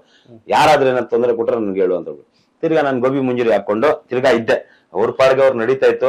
ನನಗೆ ಕೇಸ್ ವಾಪಸ್ ತಗೋ ಅಂತ ಹೇಳಿ ನಾನ್ ತಗೊಳ್ಳಲ್ಲ ಅಂತ ಹೇಳ್ಬಿಟ್ಟ. ನನ್ಗೆ ಇಲ್ಲ ಅಲ್ಸಿಲ್ವಾ, ನಾನ್ ತಗೊಳ್ಳಲ್ಲ ಅಂತ ಸುಮ್ಮನಿಟ್ಟ. ಒಂದಿನ ಇದೇ ತರ ಟೈಮ್, ಸಾಯಂಕಾಲ ಟೈಮಲ್ಲಿ ಗೋಬಿ ಮಂಜೂರಿ ಮಾಡ್ಕೊಂಡಿದ್ದೀನಿ. ಆಡುಗುಡಿ ಪೊಲೀಸರು ಬಂದು, ಆಡುಗುಡಿ ಪೊಲೀಸರು ಮೇಲೆ ಬರೋ ಅಂತ ಹೇಳುದು. ಏನಕ್ಕೆ ಬರ್ಬೇಕು ಅಂತ, ಬರ್ತೀಯಾ ಇಲ್ಲ ಕಣೋ, ಕೈಯೆಲ್ಲ ಹಾಕ್ಬಾರ್ದು, ಬರ್ತೀನಿ, ಏನ್ ತಪ್ಪು ಮಾಡಿಲ್ಲ ಬರ್ತೀನಿ ಅಂತ ಹೇಳ್ಬಿಟ್ಟು ಗೋಬಿ ಮಂಜೂರಿನ ಬಿಟ್ಬಿಟ್ಟು ಹಂಗೆ ಹೋಗಿದ್ದೀನಿ. ನಾನು ಹೋಗಿದ್ಮೇಲೆ ನಾಗರಾಜ್ ಅಂತ ಇನ್ಸ್ಪೆಕ್ಟರ್, ಏನೋ ನೀನು ಇವಾಗ ಯಾರ್ಯಾರು ನಿನ್ಗೆ ಇಷ್ಟು ವರ್ಷ ಜೈಲಲ್ಲಿ ಇದ್ದೆ, ಯಾರ್ಯಾರು ಕ್ರಿಮಿನಲ್ ಕಾಂಟ್ಯಾಕ್ಟ್ ಅಲ್ಲಿ ಇದಾರೆ, ಇವಾಗ ನಿನ್ ಫೋನ್ ಅಲ್ಲಿ ಯಾರು ಇದಾರೆ, ಯಾರು ಆಕ್ಟಿವ್ ಇದಾರೆ ಅದೆಲ್ಲ. ಸರ್ ನನ್ಗೆ ಏನ್ ಸರ್ ಅದು ಕೆಲ್ಸ ಇಲ್ಲ, ನೀನ್ ಇರೋ ರೂಮಲ್ಲಿ ಎಲ್ಲ 1-2 ಅವರ್ ತಗೊಂಡ್ರು. ನೀನ್ ಇರೋ ರೂಮಲ್ಲಿ ಯಾರು ರಿಲೀಸ್ ಆಗಿದ್ರೆ ಎಲ್ಲ ವಿಚಾರ ನನಗ್ ಗೊತ್ತಿಲ್ಲ ಏನಿಲ್ಲ ಅಂತ. ಇದೇ ತರ ಕೆಲ್ಸ ಅವ್ರು ಏನ್ ಕೊಂಡ್ರಿಸ್ಕೊಂಡಿರ್ಲಿಲ್ಲ, ಕೇಳ್ಬಿಟ್ಟು ಬಿಡ್ಬೇಕಂತ ಇದ್ರು. ನಮ್ ತಂಗಿ ಏನ್ ಮಾಡಿದ್ರು, ತಿರ್ಗಾ ಹ್ಯೂಮನ್ ರೈಟ್ಸ್ ಮಾಡಿದ್ರು. ಅಲ್ಲಿ ಬಂದ್ರು, ತಿರ್ಗಾ ಹಾಕೊಂಬಂದ್ರೆ ನಿನ್ಗೆ ಅಂತ ಹೇಳ್ಬಿಟ್ಟು ಇನ್ಸ್ಪೆಕ್ಟರ್ ಇದ್ರೆ ಇನ್ಸ್ಪೆಕ್ಟರ್ ಅವರೆಲ್ಲ ನಿಂತ್ಕೊಂಡ್ರು, ಇನ್ನೊಂದ್ಸತಿ ನಿನ್ಗೆ ಯಾರಾದ್ರು ಹಾಕಿದ್ರೆ ನಿನ್ ಕರೆಕ್ಟ್ ಆಗೈತೆ ಅಂತ ಹೇಳ್ಬಿಟ್ಟು ಅವ್ರಿಗೂ ಬುಕ್ಸ್ ಎಲ್ಲ ಎತ್ಕೊಂಡೋಗಿ ಯಾಕೆ ಕುಂಡ್ರಿಸಿದ್ರಿ ಅಂತ ಹೇಳ್ಬಿಟ್ಟು ಅವ್ರಿಗೆ ಏನ್ ಸಿಕ್ಕಿಲ್ಲ 24 hours ಆಗಿರ್ಬೇಕು ಏನೋ ಒಂದ್ ಮಾಡ್ಬಿಟ್ಟು ಅವ್ರಿಗೆ ನನ್ಗೂ ಒಂದ್ ಸ್ವಲ್ಪ ಬಹಳ ಇದಾಯ್ತು, ಹ್ಯೂಮನ್ ರೈಟ್ಸ್ ಅಂತ ಹೇಳಿದ್ರೆ ಒಂದ್ ಮಾನವಕ್ ಅಂತ ಹೇಳಿ ಕರ್ಕೊಂಡೋದ್ರು. ಆಮೇಲೆ ದಾರಿಯಲ್ಲಿ ಹೋಗುವಾಗ ನಾನು ನಮ್ ತಂಗಿ ನಮ್ ತಾಯಿ ಎಲ್ಲ ಮಾತಾಡ್ಕೊಂಡು ಹೋಗೋದು, ನಮ್ ವೈಫ್ ಎಲ್ಲ ಏನ್ ಮಾಡ್ಬೇಕು, ಈ ಪೊಲೀಸವ್ರು ನನ್ ಕಾಟ ಬಿಡಲ್ಲ, ಹಿಂದೆನೆ ಬೀಳ್ತಾರೆ, ಇವ್ರಿಗೆ ಮಾಡ್ಬೇಕಂದ್ರೆ ಒಂದ್ ಲಾಯರ್ ಆಗ್ಬೇಕು ಅಂತ. ಅವಾಗ ಏನ್ ಮಾಡ್ತೀನಿ, ಅಲಮೀನ್ ಕಾಲೇಜಲ್ಲಿ ಹೋಗ್ಬಿಟ್ಟು ನಾನು ಕೇಳ್ತೀನಿ ಏನ್ ಮಾಡ್ಬೇಕು, ನಾನು LLB ಮಾಡ್ಬೇಕಂತ ಹೇಳಿದ್ರೆ ಡಿಗ್ರಿ ಮಾರ್ಕ್ಸ್ ಕಾರ್ಡ್ ಎಲ್ಲ ನೋಡ್ತಾರೆ, ಸೆಕೆಂಡ್ ಇಯರ್ PUC ಇಲ್ವಲ್ಲ ಅಂತಾರೆ. ಸೆಕೆಂಡ್ ಇಯರ್ PUC ಇದ್ರೇನೆ ನಿಮ್ಗೆ LLB ಮಾಡೋದು. ತಕ್ಷಣ ಹೋಗ್ಬಿಟ್ಟು ಸೆಕೆಂಡ್ ಇಯರ್ PUC ಮಾಡ್ತೀನಿ ನಾನು. ಡಿಗ್ರಿ ಆದ್ಮೇಲೆ ಸೆಕೆಂಡ್ ಇಯರ್ PUC ಮಾಡ್ತೀನಿ. ಎಲ್ಲಿ ಮೆಡಿಕಲ್ ಕಾಲೇಜ್ ಇತ್ತಲ್ಲ ಇದು ಮಾರ್ಕೆಟ್ ಅಲ್ಲಿ, ಈಗ ಅಲ್ಲಿ ಮೆಡಿಕಲ್ ಇದು ಸೆಕೆಂಡ್ ಇಯರ್ ಮಾಡ್ಬಿಟ್ಟು ಆಮೇಲೆ ನೋಡಿ LLB ಮಾಡ್ಬಿಟ್ಟು 3 ವರ್ಷ LLB ಮಾಡ್ತೀನಿ. ಇಲ್ಲೊಂದು ಲಾಸ್ಟ್ ದಿನ ಒಂದು ಪ್ರಾಬ್ಲಮ್ ಆಗುತ್ತೆ. ನಾಳೆ ಟ್ಯಾಕ್ಸೇಷನ್ ಎಕ್ಸಾಮ್. ನಾನು ನಮ್ ವಸೀಮೂರಲ್ಲೇ ಇರ್ತಾರಲ್ಲ, ನಾವೆಲ್ಲ ಸೇರಿ ಜೊತೆಗೆ ಓದಿರೋದು, ನಮ್ ತಂಗಿ ನಾವೆಲ್ಲ ಒಂದೇ ಕ್ಲಾಸ್ ಅಲ್ಲಿ 2014 ಹೇಳ್ತಾ ಇರೋದು. 2014 ಒಂದು ಟ್ಯಾಕ್ಸೇಷನ್ ಎಕ್ಸಾಮ್ ಇರುತ್ತೆ. ಅನಿಲ್ ಕುಮಾರ್ ಅಂತ ಇನ್ಸ್ಪೆಕ್ಟರ್ ಇದ್ರಲ್ಲಿ ಯಾವ್ದು ವಿಲ್ಸನ್ ಗಾರ್ಡನ್ ಆಮೇಲೆ ಬಂದಿದ್ದು, ಇದು ಬಂದ್ರು ಕಲಾಸ್ಪೇಳೆಗೆ ಬಂದ್ರು. ಯಾರೋ ಏನೋ ತಪ್ಪು ಮಾಹಿತಿ ಕೊಟ್ಬಿಟ್ಟವ್ರೆ, ನಾಳೆ ಎಕ್ಸಾಮ್ ಐತೆ ಕರ್ಕೊಂಡೋಗಿ ನನ್ ಕುಂಡ್ರಸ್ಕೊಂಡ್ಬಿಟ್ಟಿದ್ರು ಅಲ್ಲಿ. ಶಶಿಕುಮಾರ್ ಅಂತ ಸಬ್ ಇನ್ಸ್ಪೆಕ್ಟರ್. ಆಯ್ತಂತ ಹೇಳ್ಬಿಟ್ಟು ಏನ್ ಹೇಳಿದ್ರು ಕೇಳಲಿಲ್ಲ. ಇವ್ರು ಇನ್ನೊಬ್ರು ನಮ್ದು ಕುಮಾರ್ ಅಂತ ಸಬ್ ಇನ್ಸ್ಪೆಕ್ಟರ್, ಅವ್ರು ಬೇರೆ ಡ್ಯೂಟಿಯಲ್ಲಿ ಇದ್ರು. ಎಲ್ಲ ಹೇಳ್ದೆ, ಏನು LLB ಮಾಡಿದ್ಯಾ ನೀನ್, ಏನು ಅಂತ ಹೇಳಿದ್ರು. ಯಾರೋ ಏನೋ ಸುಳ್ಳು ಮಾಹಿತಿ ಕೊಟ್ಟಿದ್ರು ನನ್ಗೆ. ಆದ್ರೂ ನನ್ಗೆ ಇನ್ಕ್ವೈರಿ ಮಾಡ್ಬಿಟ್ಟು ಆಯ್ತು ಇವಾಗ ಹಿಂಗೆ ಬಿಡಕ್ಕಾಗಲ್ಲ ಅಂತ ಹೇಳ್ಬಿಟ್ಟು ತಹಸೀಲ್ದಾರ್ ಆಫೀಸ್ಗೆ ಒಂದ್ ದಿನ ಇಟ್ಕೊಂಡ್ಬಿಟ್ರು. 110 ಹಾಕಿ ಕಳ್ಸಿದ್ರು. ತಹಸೀಲ್ದಾರ್ ಅವರು ಪಾಪ ಅವ್ರು ಕರ್ಕೊಂಡೋಗಿದ ತಕ್ಷಣ ನಾನು ಅಲ್ಲೇ ಸ್ಟೋರಿ ಹೇಳ್ದೆ, ನನ್ಗೆ ನಾಳೆ ಎಕ್ಸಾಮ್ ಇದ್ಬಿಟ್ಟು ನನ್ಗೆ ಈ ತರ ಅಷ್ಟು ಜೈಲಲ್ಲಿ ಇಕ್ಕಿದ್ರು, ಆಮೇಲೆ ಈ ತರ ಮಾಡಿದ್ರು, ಈ ತರ ಒಂದ್ 5 ನಿಮಿಷ ಕೇಳ್ಬಿಟ್ಟು ಯಾರು ಕರ್ಕೊಂಬಂದಿರೋದು, ಇವ್ರಿಬ್ರು ಕರ್ಕೊಂಬಂದಿರ, ಇವಾಗ ತಿರ್ಗಾ ನನ್ಗೆ ಬಿಟ್ರೆ ನನ್ಗೆ ಎಕ್ಸಾಮ್ ಬರೆಯಕ್ ಕೊಡ್ತಾರೋ ಇಲ್ವೋ ಅಂತ ಹೇಳೋದಕ್ಕೆ ಆಯ್ತಂತ ಹೇಳ್ಬಿಟ್ಟು ಅವ್ರಿಗೆ ಇವ್ರಿಗೆ ಅಸಿಸ್ಟೆಂಟ್ ಪಿಯೋನ್ಗೆ ಕರೆದ್ಬಿಟ್ಟು ನಿನ್ನ ಇಲ್ಲಿ ಹೋಗು ಅಂತ, ನನ್ಗೆ ಹೋಗಕ್ಕೂ ದುಡ್ಡಿಲ್ಲ ಅಂದಿದ್ದಕ್ಕೆ ಅವರೇ ಒಂದ್ ಪಾಕೆಟ್ ಇಂದ 1,000 ತೆಗೆದ್ಬಿಟ್ಟು ಆಟೋ ಬುಕ್ ಮಾಡು ಅಂತ ಹೇಳ್ಬಿಟ್ಟು ಆಟೋ ಬುಕ್ ಮಾಡಂತ ಆಟೋ ಕಳಿಸ್ಬಿಟ್ಟು ಇವ್ರು ಇಲ್ಲೇ ಇರ್ಬೇಕು, ನೀನ್ ಹೋಗ್ಬಿಟ್ಟು ಮನೆ ತಲುಪದ ಮೇಲೆ ಇವ್ರಿಗೆ ಬಿಡ್ತೀನಿ ಅಂತ ಕೊಟ್ಟಿಸ್ಕೊಂಡ್ಬಿಟ್ರು ಅವರು ಸಾಹೇಬ್ರು. ಅರ್ಥ ಮಾಡ್ಕೊಂಡ್ರು. ಆಮೇಲೆ ಹೋಗ್ಬಿಟ್ಟು ನನ್ನ ಫೋನ್ ನಂಬರ್ ಕೊಟ್ಟಿದ್ರು, ಅವ್ರದ್ದು ಲ್ಯಾಂಡ್ ನಂಬರ್ ಇನ್ನೂ ಐತೆ ನನ್ಗೆ, ಮನೆ ನಂಬರ್. ಅದು ರಿಂಗ್ ಮಾಡಿದೆ, ಸರ್ ನನ್ಗೆ ತಲುಪಿಸಿದ, ವೆರಿ ಗುಡ್, ಓದ್ಬೇಕಪ್ಪ, ಚೆನ್ನಾಗಿ ಓದ್ಬಿಟ್ಟು ನೀನು ಒಳ್ಳೆಯವನಾಗಪ್ಪ, ಏನಾದ್ರು ಹೆಲ್ಪ್ ಆಗ್ಬೇಕಂದ್ರೆ ನನಗೆ ಹೇಳು ಅಂತ ಹೇಳ್ಬಿಟ್ಟು ತಹಸೀಲ್ದಾರ್ ಸಾಹೇಬ್ರು ಹೇಳಿದಕ್ಕೆ ಅವ್ರಿಗೂ ಬಿಟ್ಟು ಆಮೇಲೆ ಅವತ್ತಿಂದ ಪೊಲೀಸರು ಯಾವತ್ತೂ ನನ್ನ ಟೆಂಟೆಗೆ ಬಂದಿಲ್ಲ. ನನ್ಗೆ ಇಷ್ಟೆಲ್ಲ ಕಷ್ಟ ಬಿದ್ಬಿಟ್ಟು ಆಮೇಲೆ ನಾನು ಅದನ್ನ ಬೆಳವಣಿಗೆ ಮಾಡ್ಕೊಂಡು ಓದ್ಕೊಂಡು ನಾನೇ ಒಂದು ಆಫೀಸ್ ಎಲ್ಲ ಮಾಡ್ಕೊಂಡಿದ್ದೀನಿ. ಇವಾಗ ಕೈದಿಗಳು ಅಂತ ಹೇಳಿದ್ರೆ ನನಗೆ ಒಂದ್ ಸ್ವಲ್ಪ ಪ್ರೀತಿ, ಯಾಕಂದ್ರೆ ನಾನು ಅನ್ಭವಿಸ್ಬಿಟ್ಟಿದ್ದೀನಲ್ಲ, ನಾನು ಈ ಕಣ್ಣಿಂದ ನೋಡಿದೀನಿ ಎಷ್ಟೋ ಜೀವನಗಳು, ಗಂಡ ಹೆಂಡತಿ ಡಿವೋರ್ಸು, ಎಷ್ಟೋ ಹೆಂಡತಿಗಳು ಬಿಟ್ಬಿಟ್ಟು ಬಿಡ್ತಾರೆ, ಎಷ್ಟೋ ಜನ ಏನೋ ಅವರು ಅನೈತಿಕ ಸಂಬಂಧ ಇರೋದ್ರಿಂದ ಮರ್ಡರ್ಗಳು ಮಾಡ್ತಾರೆ, ಹೊರಗಡೆ ಹೋಗಿ ಕ್ರೈಮ್ ಆಗುತ್ತೆ, ಒಳ್ಳೆಯವರಾಗೋರು ಬಹಳ ಒಳ್ಳೆಯವರಾಗಿದ್ದಾರೆ. ಈ ಕೈದಿಗಳಂದ್ರೆ ನಿಮಗೆ ಪ್ರೀತಿ ಅಂತ ಹೇಳಿದ್ರಿ, ಹೌದು, ಏನದು ವಿಶೇಷವಾಗಿ ಅವ್ರ ಮೇಲೆ ಯಾಕೆ ಅಷ್ಟು ಪ್ರೀತಿ? ಫಸ್ಟ್ ಆಫ್ ಆಲ್ ನಾನೊಂದು ಮನುಷ್ಯ, ಆ ಮನುಷ್ಯ ಆದ್ಮೇಲೆ ಒಂದು ಮಾನವ ಆದ್ಮೇಲೆ ಅದರದ್ದು ಹಕ್ಕುಗಳಿರುತ್ತೆ. ಈ ಸಂವಿಧಾನ ನಮ್ಗೆ ಕೊಟ್ಟಿದೆ. ಸಂವಿಧಾನ ಅಂದ್ರೆ ನನಗೆ ಬಹಳ ಪ್ರೀತಿ ಸರ್. ಈ ಮನಸ್ಸು ಒಳಗಡೆಯಿಂದ ನಾನು ಹೋಲಿ ಕಿತಾಬು ಖುರಾನ್ಗೆ ಎಷ್ಟು ನಾನು ಪ್ರೀತಿ ಮಾಡ್ತೀನೋ ಅಷ್ಟೇ ಪ್ರೀತಿ ನನ್ನ ಸಂವಿಧಾನ, ಹೋಲಿ ಬುಕ್, ಕಾನ್ಸ್ಟಿಟ್ಯೂಷನ್ ಆಫ್ ಇಂಡಿಯಾ. ಅದಕ್ಕೋಸ್ಕರ ನಾನು ಕಾನ್ಸ್ಟಿಟ್ಯೂಷನ್ ಆಫ್ ಇಂಡಿಯಾ ಅಂತ ನನ್ನ ತಲೆ ಮೇಲೆ ಹಾಕೊಂಡಿರೋದು. ಯಾಕಂತ ಹೇಳಿದ್ರೆ ಆ ಕಾನ್ಸ್ಟಿಟ್ಯೂಷನ್ ಅಲ್ಲಿ ಇರೋ ಆರ್ಟಿಕಲ್ ಇಂದ ನನ್ನ ಜೀವನ ಒಂದ್ ಕಡೆ ಎಲ್ಲೋ ಜೈಲಲ್ಲಿ ಹೋಗಿ ತಿರ್ಗಾ ಅಲ್ಲಿಂದ ಪರಿವರ್ತನೆ ಆಗಿ ಅದನ್ನ ಅರ್ಥ ಮಾಡ್ಕೊಂಡು ಅದನ್ನ ಪ್ರೀತಿ ನನ್ನ ಮನ್ಸಲ್ಲಿ ನನ್ನ ತಲೆಯಲ್ಲಿ ಬಂದೈತೆ ಅಂತ ಹೇಳಿದ್ರೆ ಅದು ಬೇರೆ ಅದ್ ನಾನು ಹೇಳಕ್ ಆಗಲ್ಲ. ಅದು ಇಟ್ ಕೆನಾಟ್ ಬಿ ಎಕ್ಸ್ಪ್ರೆಸ್ಡ್. ಕೈದಿಗಳಿಗೆ ಪ್ರೀತಿ ಏನಕ್ಕೆ ಅಂತ ಹೇಳಿದ್ರೆ ಸರ್, ಈ ಜೈಲಿನಲ್ಲಿ ಈಗ ಪ್ರೆಸೆಂಟು more than 17,000 prisoners ಇದ್ದಾರೆ ಕರ್ನಾಟಕದಲ್ಲಿ. 7 ಸೆಂಟ್ರಲ್ ಪ್ರಿಸನ್ಸ್, 28 ತಾಲೂಕಾ ಪ್ರಿಸನ್ಸ್, ಆಮೇಲೆ ಸಬ್ ಜೈಲ್ಸ್ ಎಲ್ಲ ಬಹಳ ಅಷ್ಟೊತ್ತೈತೆ. ಅದರಲ್ಲಿ ಬೇರೆಯವ್ರಿಗೆ ಓದಕ್ಕೆ ಒಂಥರ ಇರುತ್ತೆ, ಹೇಳಕ್ ಒಂಥರ ಇರುತ್ತೆ, ಅನುಭವಿಸೋರ್ಗೆ ಒಂಥರ ಇರುತ್ತೆ. ನಾನು ಈ ಜೈಲಿನಲ್ಲಿ ಎಂತೆಂತ ಆಫೀಸರ್ಗಳು ನೋಡಿದೀನಿ, ಎಂತೆಂತ ಕೈದಿಗಳು ನೋಡಿದೀನಿ. ಪ್ರತಿದಿನ 100 ಜನ ಅಡ್ಮಿಷನ್ ಆಗ್ತಾರೆ, 60-70 ಜನ ರಿಲೀಸ್ ಆಗ್ತಾರೆ. ಹಂಗಂತ ಹೇಳ್ಬಿಟ್ಟು ಫಸ್ಟ್ ಪ್ರಾಬ್ಲಮ್ ನಮ್ ಜೈಲುಗಳಲ್ಲಿ ಕಾರಾಗೃಹಗಳಲ್ಲಿ ಅಂತ ಏನಂದ್ರೆ ಊಟದ ಪ್ರಾಬ್ಲಮ್. ಸರ್ ಒಂದು ಎಕ್ಸಾಂಪಲ್ ಇಲ್ಲಿಂದ ನಿಮ್ಗೆ ಸ್ಟಾರ್ಟ್ ಮಾಡ್ತೀನಿ, ನಿಮ್ಗೆ ಅರ್ಥ ಮಾಡ್ಕೊಳ್ಳಿ. Admission to release point step by step ಹೇಳ್ತೀನಿ. ಒಂದು ಅಕ್ಯೂಸ್ಡ್ಗೆ ಅಡ್ಮಿಷನ್ ಮಾಡಿದ್ರೆ 5 ಗಂಟೆ 6 ಗಂಟೆಗೆ ಪ್ರೊಡ್ಯೂಸ್ ಮಾಡ್ತಾರೆ ಲಾಸ್ಟ್. ಯಾವಾಗ್ಲೂ ಹೋಮ್ ಪ್ರೊಡ್ಯೂಸ್ ಮಾಡ್ತಾರೆ 9 ಗಂಟೆ 10 ಗಂಟೆಗೆ. ಅವ್ನಿಗೆ ಕರ್ಕೊಂಡೋಗಿ ಜೈಲಲ್ಲಿ ಬಿಟ್ಟಿದ ತಕ್ಷಣ ಅವ್ನಿಗೆ ಊಟ ಇರಲ್ಲ. ಅಂದ್ರೆ ಈಗ ಒಬ್ಬ ಮನುಷ್ಯನ ಮೇಲೆ FIR ಆದಾಗ ಪೊಲೀಸ್ನವರು ಬೆಳಗ್ಗೆಯಿಂದ ಸಾಯಂಕಾಲದವರೆಗೂ ಏನೇನೋ ಮಾಡ್ಕೊಂಡು FIR ಮಾಡಿ ಲೇಟಾಗಿ ಕರ್ಕೊಂಡೋಗಿ ಜಡ್ಜ್ ಮುಂದೆ ಬಿಡ್ತಾರೆ. ಮಧ್ಯಾಹ್ನ 3 ಗಂಟೆಗೆ 4 ಗಂಟೆಗೆ ಕೋರ್ಟ್ ಹತ್ರ ಹೋಗಲ್ಲ ಅಂತ. ಸರ್ ಆ ಸಬ್ಜೆಕ್ಟ್ ಬೇರೆ. ಲಾಕಪ್ ಗಳಲ್ಲಿ ಬೆಂಗಳೂರಲ್ಲಿ 100 ಮೋರ್ ಸ್ಟೇಷನ್ಸ್ ಐತೆ. ಇವಾಗ ನನ್ನ ಜೊತೆ ಬನ್ನಿ, ಒಂದು ಮೋರ್ ದನ್ 90% ಸ್ಟೇಷನ್ಗಳಲ್ಲಿ ಲಾಕಪ್ ಅಲ್ಲಿ ಇಲ್ಲಿಗಲ್ ಡಿಟೆನ್ಷನ್ ನಾನು ತೋರಿಸ್ತೀನಿ.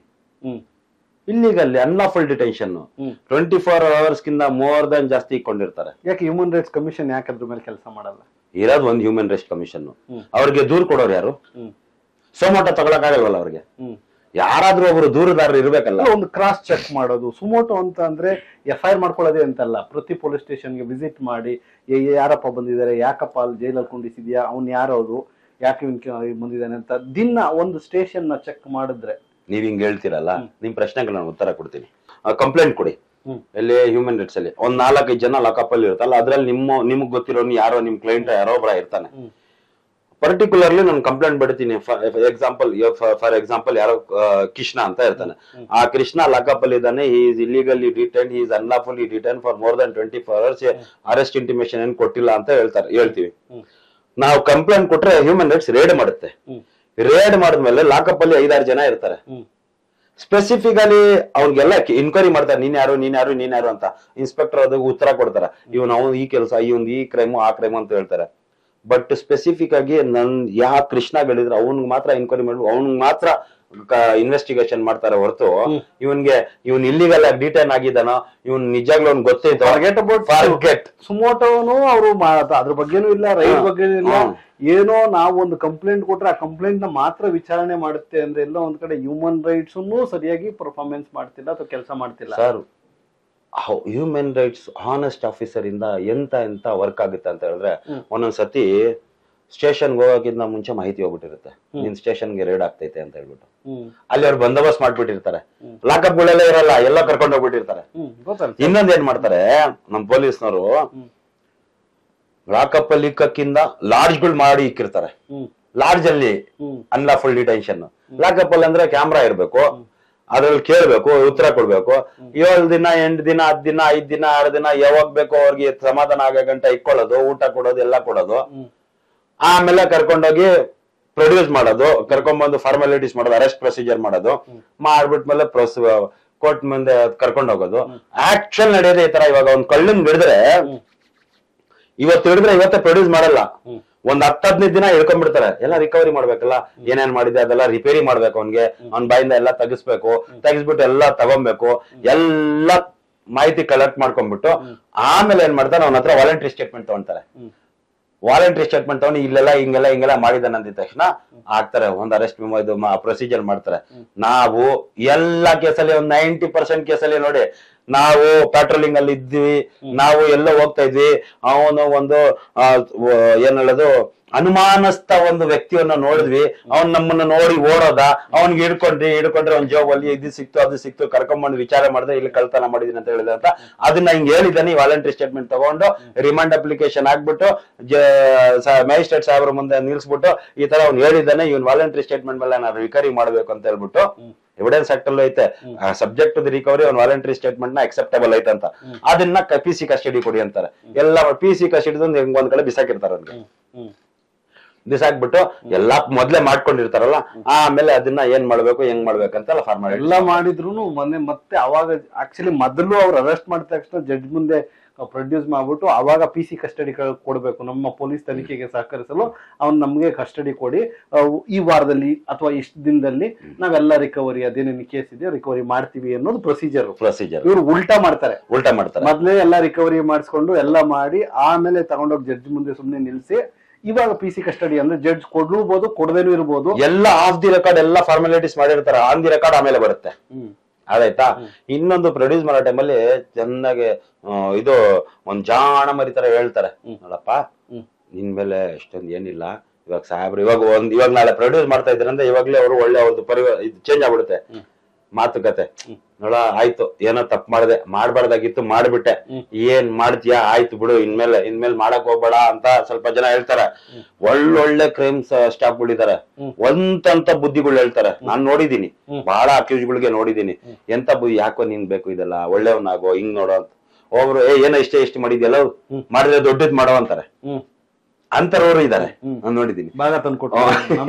ಇಲ್ಲ, ಭಾಗ ಅಂತ ಹೇಳಲ್ಲ, ಭಾಗ ತಗೊಳ್ಳೋದು ಯಾರಿಲ್ಲ, ಯಾವ ಪೊಲೀಸರು ತಗೊಳ್ಳಲ್ಲ ಭಾಗ.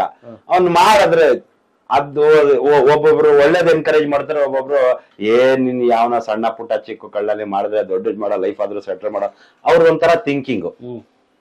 ಅವ್ರು ಮನ್ಸು ಉದ್ದೇಶ ನಾವ್ ಹೇಳಕ್ಕಾಗಲ್ಲ. ಆತರ ಹೇಳೋದ್ ನಾನು ಸುಮಾರು ಜನ ಹತ್ರ ಕೇಳಿದೀನಿ, ಅಕ್ಯೂಸ್ಗಳಿಗೆ ಹೇಳಿದ್ವಿ. ಮತ್ತೆ ಅವ್ನ್ಗೆ ಪ್ರೊಡ್ಯೂಸ್ ಮಾಡ್ತಾರಲ್ಲ, ಪ್ರೊಡ್ಯೂಸ್ ಮಾಡೋದಕ್ಕಿಂತ ಮುಂಚೆ ನೋಡೋ, ನಿನ್ಗೆ ಏನಿರೋದು ಒಳ್ಳೆ ಬೇಡ ಆಗ್ಬಿಡುತ್ತೆ, ಅಬ್ಜೆಕ್ಷನ್ ಹಾಕಲ್ಲ, ಏನ್ ಹೇಳ್ಬೇಡ, ನಿನ್ನೆ ಹಿಡಿದ್ರಂತ ಹೇಳು, ಇಲ್ಲಿ ಹಿಡಿದ್ರಂತ ಹೇಳು ಅಂತಾರ. ನಾವ್ ಲಾಯರ್ಗಳು ನಾವೇ ನಿನ್ಗೆ ಹಿಡ್ದು ಇಷ್ಟ ದಿನ ಆಯ್ತು, ಕರೆಕ್ಟ್ ಆಗಿ ಹೇಳ, ನಾವ್ ಇದೀವಿ ಅಂತ ಹೇಳಿದ್ರೆ, ಸಾರ್ ಬೇಡ ಸಾರ್, ಕೇಸ್ಗಳು ಹಾಕ್ಬಿಡ್ತಾರೆ, ಬೇಡ ಸಾರ್, ನೀವೇನ್ ಸಾರ್ ಕೋರ್ಟಲ್ಲಿ ನಾವು ಇದ್ ಮಾಡ್ತೀರಾ, ರಿಲೀಸ್ ಮಾಡ್ತಾರೆ.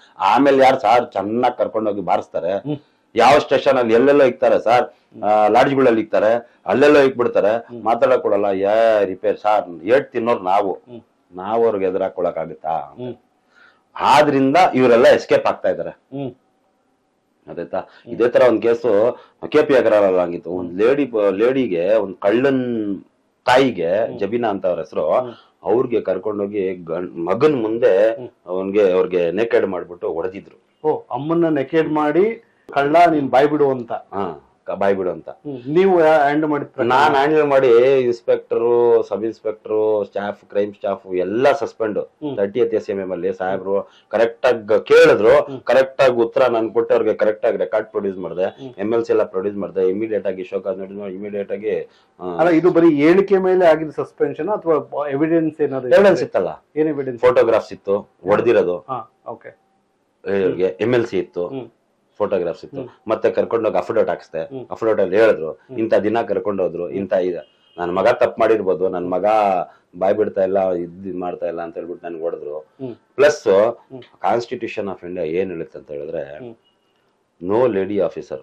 ಪ್ಲಸ್ ಅರ್ನೇಶ್ ಕುಮಾರ್ ಗೈಡ್ಲೈನ್ಸ್ ಇರ್ಲಿ, DK ಬಾಸು ಗೈಡ್ಲೈನ್ಸ್ ಅಲ್ಲಿ ಇರ್ಲಿ, no women should be kept in the lock up after sunset ಅಂತ ಹೇಳ್ತಾರೆ. ಇವ್ರು ಸನ್ಸೆಟ್ ಇಲ್ಲ, ಸನ್ರೈಸ್ ಇಲ್ಲ, ಸನ್ಸೆಟ್ ಸನ್ರೈಸ್, ಸನ್ಸೆಟ್ ಸನ್ರೈಸ್ ಅಂತ 3 ದಿನ ಇಕ್ಕೊಂಡ್ಬಿಟ್ಟಿದ್ರು, ಹೊಡೆದ್ಬಿಟ್ಟಿದ್ರು. ಆಮೇಲೆ ಅವ್ರೇನೋ ಹ್ಯೂಮನ್ ರೈಟ್ಸ್ ಅಲ್ಲೂ ಆಗಿತ್ತು.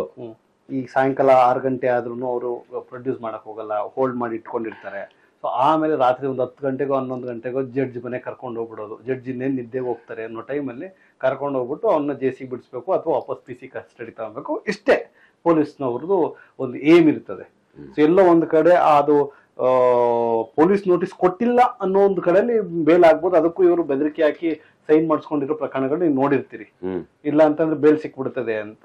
ಸೊ ಇಂತಹ ಪ್ರಕರಣಗಳಿಗೆ ಏನ್ ಹೇಳಕ್ ಇಷ್ಟಪಡ್ತೀರಿ ಸರ್? ಇದು ಬೇಲ್ ಅದೊಂದು ಸಪರೇಟ್ ಸಬ್ಜೆಕ್ಟ್. ಬೇಲ್ ಸಿಗುತ್ತೆ ಅಂತ ನೀವ್ ಹೇಳ್ತಾ ಇದ್ರ, ಅದು ಸಪರೇಟ್ ಸಬ್ಜೆಕ್ಟ್. ಇದು ಹೇಳ್ಬಿಟ್ರೆ ಇವರು ಮಾನವ ಹಕ್ಕನ್ನ ಉಲ್ಲಂಘನೆ ಮಾಡಿದಾರಲ್ಲ. Right of the person, whether he is detenu, arrest ಇರ್ಲಿ, ಡಿಟೆನ್ಯೂ ಇರ್ಲಿ, ಕೈದಿ ಇರ್ಲಿ, ಪ್ರಿಸ್ನರ್ ಇರ್ಲಿ, ಅವ್ರದ್ದಾದಂತ ಒಂದು ಮಾನವ ಹಕ್ಕುಗಳಿದೆ. ಈ ಕಂಟ್ರಿನೇ ನಡೀತಾ ಇರೋದು ಕಾನ್ಸ್ಟಿಟ್ಯೂಷನ್ ಅಂಡರ್ ಅಲ್ಲಿ. ಯಾವುದೇ ಒಂದು ಆಫೀಸರ್ ಇರ್ಲಿ, ನಾನಿರ್ಲಿ, ನೀವಿರ್ಲಿ, ಅಂಡರ್ ದಿ ಕಾನ್ಸ್ಟಿಟ್ಯೂಷನ್ ಸ್ಟೇಟ್ ಒಂದು ಪಾಲಿಸಿ ಅಂತ ಇರುತ್ತೆ, ಗೊತ್ತಾಯ್ತಾ? ಫಂಡಮೆಂಟಲ್ ಡ್ಯೂಟೀಸ್ ಇರುತ್ತೆ, ಫಂಡಮೆಂಟಲ್ ರೈಟ್ಸ್ ಇರುತ್ತೆ. ಫಂಡಮೆಂಟಲ್ ರೈಟ್ಸ್ ಬಂದು ಫಂಡಮೆಂಟಲ್ ಡ್ಯೂಟೀಸ್ ಬಂದು ಮಿಕ್ಸಪ್ ಆಗ್ಬಾರ್ದು. ಪ್ಲಸ್ ಒಂದು ಆಫೀಸರ್ ಅಂತ ಹೇಳಿದ್ಮೇಲೆ, ಒಂದು ಪಬ್ಲಿಕ್ ಸರ್ವೆಂಟ್ ಆದ್ಮೇಲೆ ಅವ್ರದ್ದ ಆದಂತ ಒಂದು ಲಿಮಿಟ್ಸ್ ಇರುತ್ತೆ. ಆ ಲಿಮಿಟ್ಸ್ ಅಲ್ಲಿ ಮಾಡ್ಬೇಕು ಇನ್ವೆಸ್ಟಿಗೇಷನ್. ಇವಾಗ ಆ ಇನ್ವೆಸ್ಟಿಗೇಷನ್ ಮಾಡೋದು, ಇವಾಗ ನೀವೇ ಇನ್ವೆಸ್ಟಿಗೇಷನ್ ಆಫೀಸರ್, ನಾನ್ ನಿಮಗೆ ಕೇಳಿದ್ರೆ ಯಾಕೆ ಸರಿಂಗ್ ಮಾಡ್ದಂತೆ, ಏನ್ ಪಾಪ ನೀವು ಒಂದು ಏಟು ಹೊಡಿಬಾರ್ದಂತೆ, ಕಳ್ಳ ಹಂಗೆ ಹೇಳ್ಬಿಡ್ತಾನ, ಅದೊಂಥರ, ಅದೊಂದು ಬೇರೆ. ಅದೊಂದು ಇವಾಗ ಒಂದ್ ಕಳ್ಳ ಮಾಡಿ ಹಿಡ್ದಿದ್ದಾನೆ, ಇಲ್ಲ ಒಂದು ರಾಬರ್ ಎಲ್ಲೆಲ್ಲೋ ದರೋಡೆಗಳು ಮಾಡಿರ್ತಾನೆ, ಕರ್ಕೊಂಡ್ ಬಂದಿವಿ, ಕ್ಲೀನ್ ಆಗಿ ಫಾರ್ಮಾಲಿಟೀಸ್ ಮಾಡ್ದೆ, ಆಯ್ತಪ್ಪ ನಿನ್ಗೆ ಪ್ರೊಡ್ಯೂಸ್ ಮಾಡ್ರ, ಪ್ರೊಡ್ಯೂಸ್ ಮಾಡ್ಬಿಟ್ಟು ಕಸ್ಟಡಿ ತಗೊಂಡು ಏನೇನ್ ಮಾಡಿದೆ ಹೇಳು ಅಂತ ಹೇಳ್ಬಿಡ್ತಾನ? ಹೇಳಲ್ಲ. ಪೊಲೀಸರು ಒಂದ್ ಕಡೆ ಮಾಡೋದು ಸರಿನೇ, ಆತರ ಅಷ್ಟೊಂದು ಸಾಫ್ಟ್ ಆಗಿ ನಡೆದ್ ಬಿಟ್ರೇನು ನಾವು ನೀವು ಜೀವನ ಮಾಡಕ್ ಕಷ್ಟ ಐತೆ. ಸೊ ಅಂದ್ರೆ ಅಮಾಯಕರಿಗೆ ನಮ್ದು ಪ್ರಭಾವ ಏನ್ ಹೇಳುತ್ತೆ, ಒಬ್ಬ ಅಮಾಯಕನಿಗೆ ಶಿಕ್ಷೆ ಆಗ್ಬಾರ್ದು, ಒಬ್ಬ ನಿರಪರಾಧಿಗೆ ಶಿಕ್ಷೆ ಆಗ್ಬಾರ್ದು, ಒಬ್ಬ ಅಪರಾಧಿ ಎಸ್ಕೇಪ್ ಆದ್ರೂ ಪರವಾಗಿಲ್ಲ ಅನ್ನೋ ಗೈಡ್ ಲೈನ್ಸ್ ಮೇಲೆ ಕೆಲಸ ಮಾಡಬೇಕು. ಹೌದು, ರೈಟ್ ಸರ್. ಇವಾಗ ನೀವು ಅವಾಗ ಹೇಳ್ತೀರಿ ಅಡ್ಮಿಷನ್ ಇಂದ ರಿಲೀಸ್ ಆಗೋವರೆಗೂ ಆಗುವಂತಹ ಪ್ರೊಸೀಜರ್. ಈಗ ನಾವು ರಾತ್ರಿ 10 ಗಂಟೆಗೂ ಎಷ್ಟು ಗಂಟೆ ಜಡ್ಜ್ ತಗೊಂಡೋಗಿ ಪ್ರೊಡ್ಯೂಸ್ ಮಾಡ್ತಾರೆ. ಸೊ 11 ಗಂಟೆಗೆ ಜೈಲಿಗೆ ಅವರು ಜೇಸಿಗೆ ಕೊಡಿ ಅಂತ ಕೊಡ್ತಾರೆ. ಸೊ ಜೇಸಿಗೆ ಬಂದಾಗ ಏನಾಗುತ್ತೆ ಸರ್? ಜೇಸಿಗೆ ಬಂದಾಗ 2020 ಮುಂಚೆ ಒಂದ್ ಸಪರೇಟ್ ಇತ್ತು, 20 ಆದ್ಮೇಲೆ ಒಂದ್ ಸಪರೇಟ್ ಇತ್ತು. ಎರಡು ಹೇಳ್ಬಿಡಿ. ಯಾಕೆ ಸಪರೇಟ್ ಆಯ್ತು? ಏನದು ಟ್ರಾನ್ಸ್ಫಾರ್ಮೇಶನ್, ಏನು ಪರಿವರ್ತನೆ ಹೆಂಗಾಯ್ತು? ಏನಂದ್ರೆ 2020 ಇಂದ ಮುಂಚೆ ಏನ್ ಮಾಡ್ತಾ ಇದ್ರು, ಜೈಲಲ್ಲಿ ಅಡ್ಮಿಷನ್ ಆಗಿದ ತಕ್ಷಣ ಅವರು ವಾರೆಂಟ್ ತಗೊಂತಾರೆ.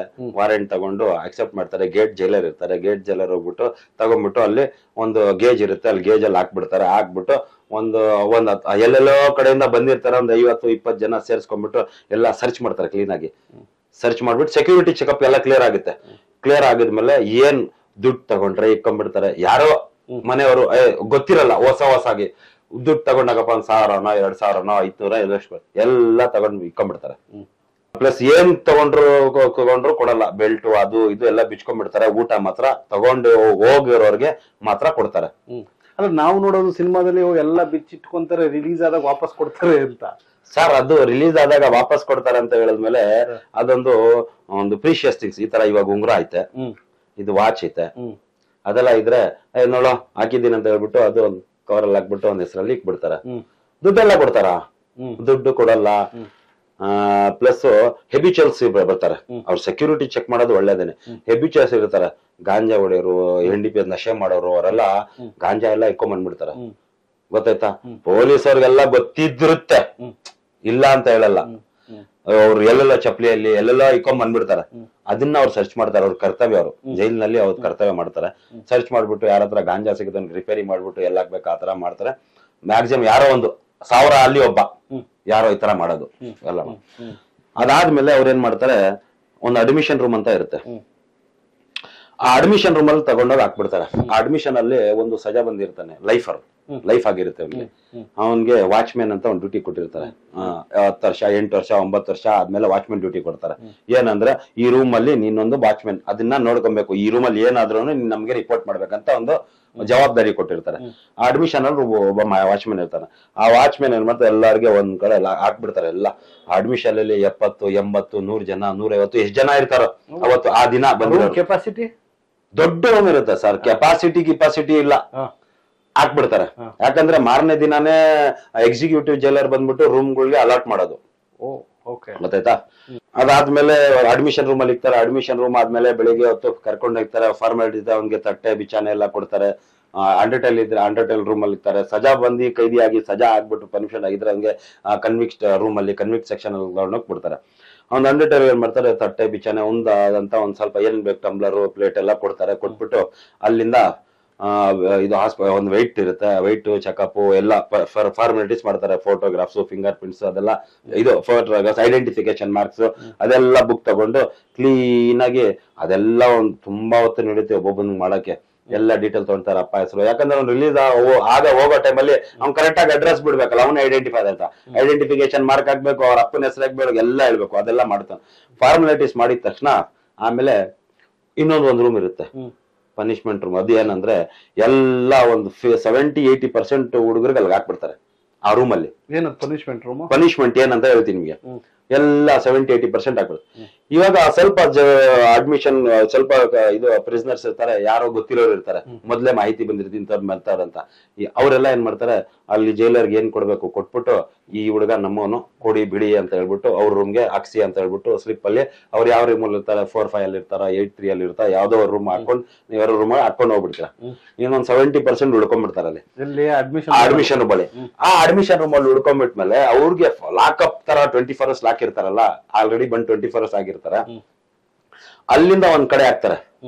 ಅಲ್ಲೇನಂದ್ರೆ ಇವಾಗ ಅದೊಂದು ರೂಮ್, ಇವಾಗ B ಫಸ್ಟ್ ಅಂತ ಇತ್ತು, ಫಸ್ಟ್ 2-5 ಅಂತ ತರ ಇತ್ತು ಅದಕ್ಕೆ ರೂಮ್ ಅಲ್ಲಿ. ಅದಕ್ಕೆ ಹಾಕ್ಬಿಟ್ಟು ಏನ್ ಮಾಡ್ತಾರೆ, ಎಲ್ಲರಿಗೆ ಪರ್ಕೆ ಕೊಟ್ಬಿಡ್ತಾರೆ. ಪರ್ಕೆ ಅದು ಜೈಲ್ ಭಾಷೆಯಲ್ಲಿ AK-47 ಅಂತಾರೆ. ಅದಕ್ಕೆ AK-47 ಕೊಟ್ಬಿಟ್ರಪ್ಪ ಅಂತಾರೆ. ಗೊತ್ತಾಯ್ತಾ? ಎಲ್ಲರೂ ಕೊಟ್ಬಿಡ್ತಾರೆ. ಎಲ್ಲರೂ ಬಿಡಿಸ್ಬೇಕು. ಯಾರು ಅಡ್ಮಿಷನ್ ಬ್ಲಾಕ್ ಅಲ್ಲಿ ಇರೋರೆಲ್ಲ ಇವಾಗ ಯಾರ್ಯಾರಿಗೆ ಅಡ್ಮಿಷನ್ ಆಗ್ತಾರೋ ಆ ರೂಮ್ ನಲ್ಲಿ ಪರಿಚಯ, ಆ ರೂಮ್ ನಲ್ಲಿ ಎಲ್ಲಾ ಅಡ್ಮಿಷನ್ ಗಳಿಗೆ ಹಾಕ್ಬಿಡ್ತಾರೆ. ದುಡ್ಡಿರೋರ್ಗೆ ಕೊಟ್ರೆ ಅಲ್ಲಿಂದ ರೂಮ್ ಚೇಂಜ್ ಆಗುತ್ತೆ. ದುಡ್ಡು ಕೊಟ್ಟಿಲ್ಲ ಅಂದ್ರೆ, ರೆಕಮೆಂಡೇಶನ್ ಇಲ್ಲ ಅಂದ್ರೆ, ಅದ್ ಎಂತವನೇ ಇರ್ಲಿ ಅವ್ನ್ಗೆ ಹಾಕ್ಬಿಡ್ತಾರ ಅಲ್ಲಿ. ಅವ್ರಿಗೆ ಎಷ್ಟು ದುಡ್ಡು ಕೊಡ್ಬೇಕು ಸರ್? ಆ ಟೈಮಲ್ಲಿ ತಗೊಂಡ್ ಹೋಗಿರ್ತಾನಲ್ಲ, ಅದನ್ನೇ ಕಿತ್ಕೊಂಡಾದ್ಮೇಲೆ ಮತ್ತೆ ದುಡ್ಡು ಎಲ್ಲಿ ಕೊಡೋದು? ಇಲ್ಲಿ ಹೇಳ್ತೀನಿ, ಅದಕ್ಕೆ ಅವನ ಹತ್ರ ಕಿತ್ಕೊಂಡಿದ್ರೆ ಎಲ್ಲಿ ಬರುತ್ತೆ ದುಡ್ಡು ಅಂತ ಹೇಳ್ಬಿಟ್ಟು. ಅವನು ಯಾರ ಹತ್ರ ಆದ್ರೂ ಇವಾಗ ಏನಾಗುತ್ತೆ ಅಂತ ನೆಕ್ಸ್ಟ್ ಡೇ ಬಂದ್ಬಿಟ್ಟಿರುತ್ತೆ. ನೆಕ್ಸ್ಟ್ ಡೇ ಮನೆಯವ್ರು ಏನ್ ಮಾಡ್ತಾರೆ, ಅಯ್ಯೋ ನಮ್ಮ ಮಗ ಜೈಲಿಗೆ ಹೋಗ್ಬಿಟ್ಟಿದ್ದಾನೆ, ನಮ್ಮ ಮಗ ಅವ್ರು ಬಂದು ಇಂಟರ್ವ್ಯೂಗ್ ಹಾಕ್ತಾರೆ. ಆ ಟೈಮ್ ನಲ್ಲಿ ಅಮ್ಮ ನನ್ಗೆ ದುಡ್ಡು ಬೇಕು, ಅಕ್ಕ ನನ್ಗೆ ದುಡ್ಡು ಬೇಕು ಅಂತ ದುಡ್ಡು ತಗೊಂತಾರೆ. ಅವನು ಇವತ್ ನಮ್ಗೆ ಇಂಟರ್ವ್ಯೂ ಬರುತ್ತೆ, ನಾನ್ ದುಡ್ಡು ಕೊಡ್ತೀನಿ, ನಾನ್ ಕೆಲಸ ಮಾಡಲ್ಲ ಅಂತ ಹೇಳಿದ್ರೆ 2004 to 2005 to 2010 ಗಂಟೆ ಹೇಳ್ತೀನಿ, ನಾನು 500 rupees ಆ ಟೈಮ್ ನಲ್ಲಿ, ನಾನಿರೋ ಟೈಮ್ ನಲ್ಲಿ 500 ಕೊಟ್ರೆ ಕೆಲಸ ಇಲ್ಲ. ಗೊತ್ತಾಯ್ತಾ? ಫಸ್ಟ್ ದಿನ. ಸೆಕೆಂಡ್ ದಿನ ದುಡ್ಡು ಕೊಡಕ್ ಆಗಿಲ್ಲ, ದುಡ್ಡು ಕೊಟ್ಬಿಟ್ಟೆ, ಚೇಂಜ್ ಮಾಡಕ್ ಬೇರೆ, ಕೆಲ್ಸ ಮಾಡದೇ ಇರೋ ಅದೇ ರೂಮಲ್ಲಿ ಇರೋದ್ ಬೇರೆ, 300. ಹಂಗೆ ಇದ್ಬಿಟ್ಟು 5 ದಿನ ಇದ್ಬಿಟ್ರೆ 100ಗೆ ಬಂದ್ಬಿಡುತ್ತೆ. ಕೆಲಸ ಮಾಡ್ಬಾರ್ದು. ಆಯ್ತಾ? ಏನ್ ಕೆಲಸ ಮಾಡ್ಬೇಕಂದ್ರೆ ಇದೆಲ್ಲ ಒಂದು ಗ್ರೌಂಡ್ ಇರುತ್ತಲ್ಲ, ಒಟ್ಟವರ ಅದೆಲ್ಲ ಗ್ರೌಂಡ್ ಎಲ್ಲ ಗುಡಿಸ್ಬೇಕು. ಎಲ್ಲೆಲ್ಲ ಗುಡಿಸ್ತಾರೆ, ಒಂದ್ ಮನ್ಸು ಬಂದಾಗ ಎಲ್ಲೆಲ್ಲ ಗುಡಿಸ್ತಾರೆ. ಗುಡಿಸ್ಬಿಟ್ಟು ಆಮೇಲೆ ಯಾರೋ ಸ್ಮೋಕಿಂಗ್ ಮಾಡೋರ್ತಾರೆ, ಅವ್ರಿಗೆ ಬೀಡಿ ಕೊಡೋದು ಅದೆಲ್ಲ ಮಾಡ್ತಾರಲ್ಲ. ರೂಮ್ ಚೇಂಜ್ ಮಾಡ್ಬೇಕು, ಏನಪ್ಪ ಇಲ್ಲಿ ಇರಕ್ ಆಗಲ್ಲ ಅಂತ ಹೆಂಗ್ ಮಲ್ಕೊಂತಾರೆ ಸರ್, ಪಕ್ಕಕ್ಕೆ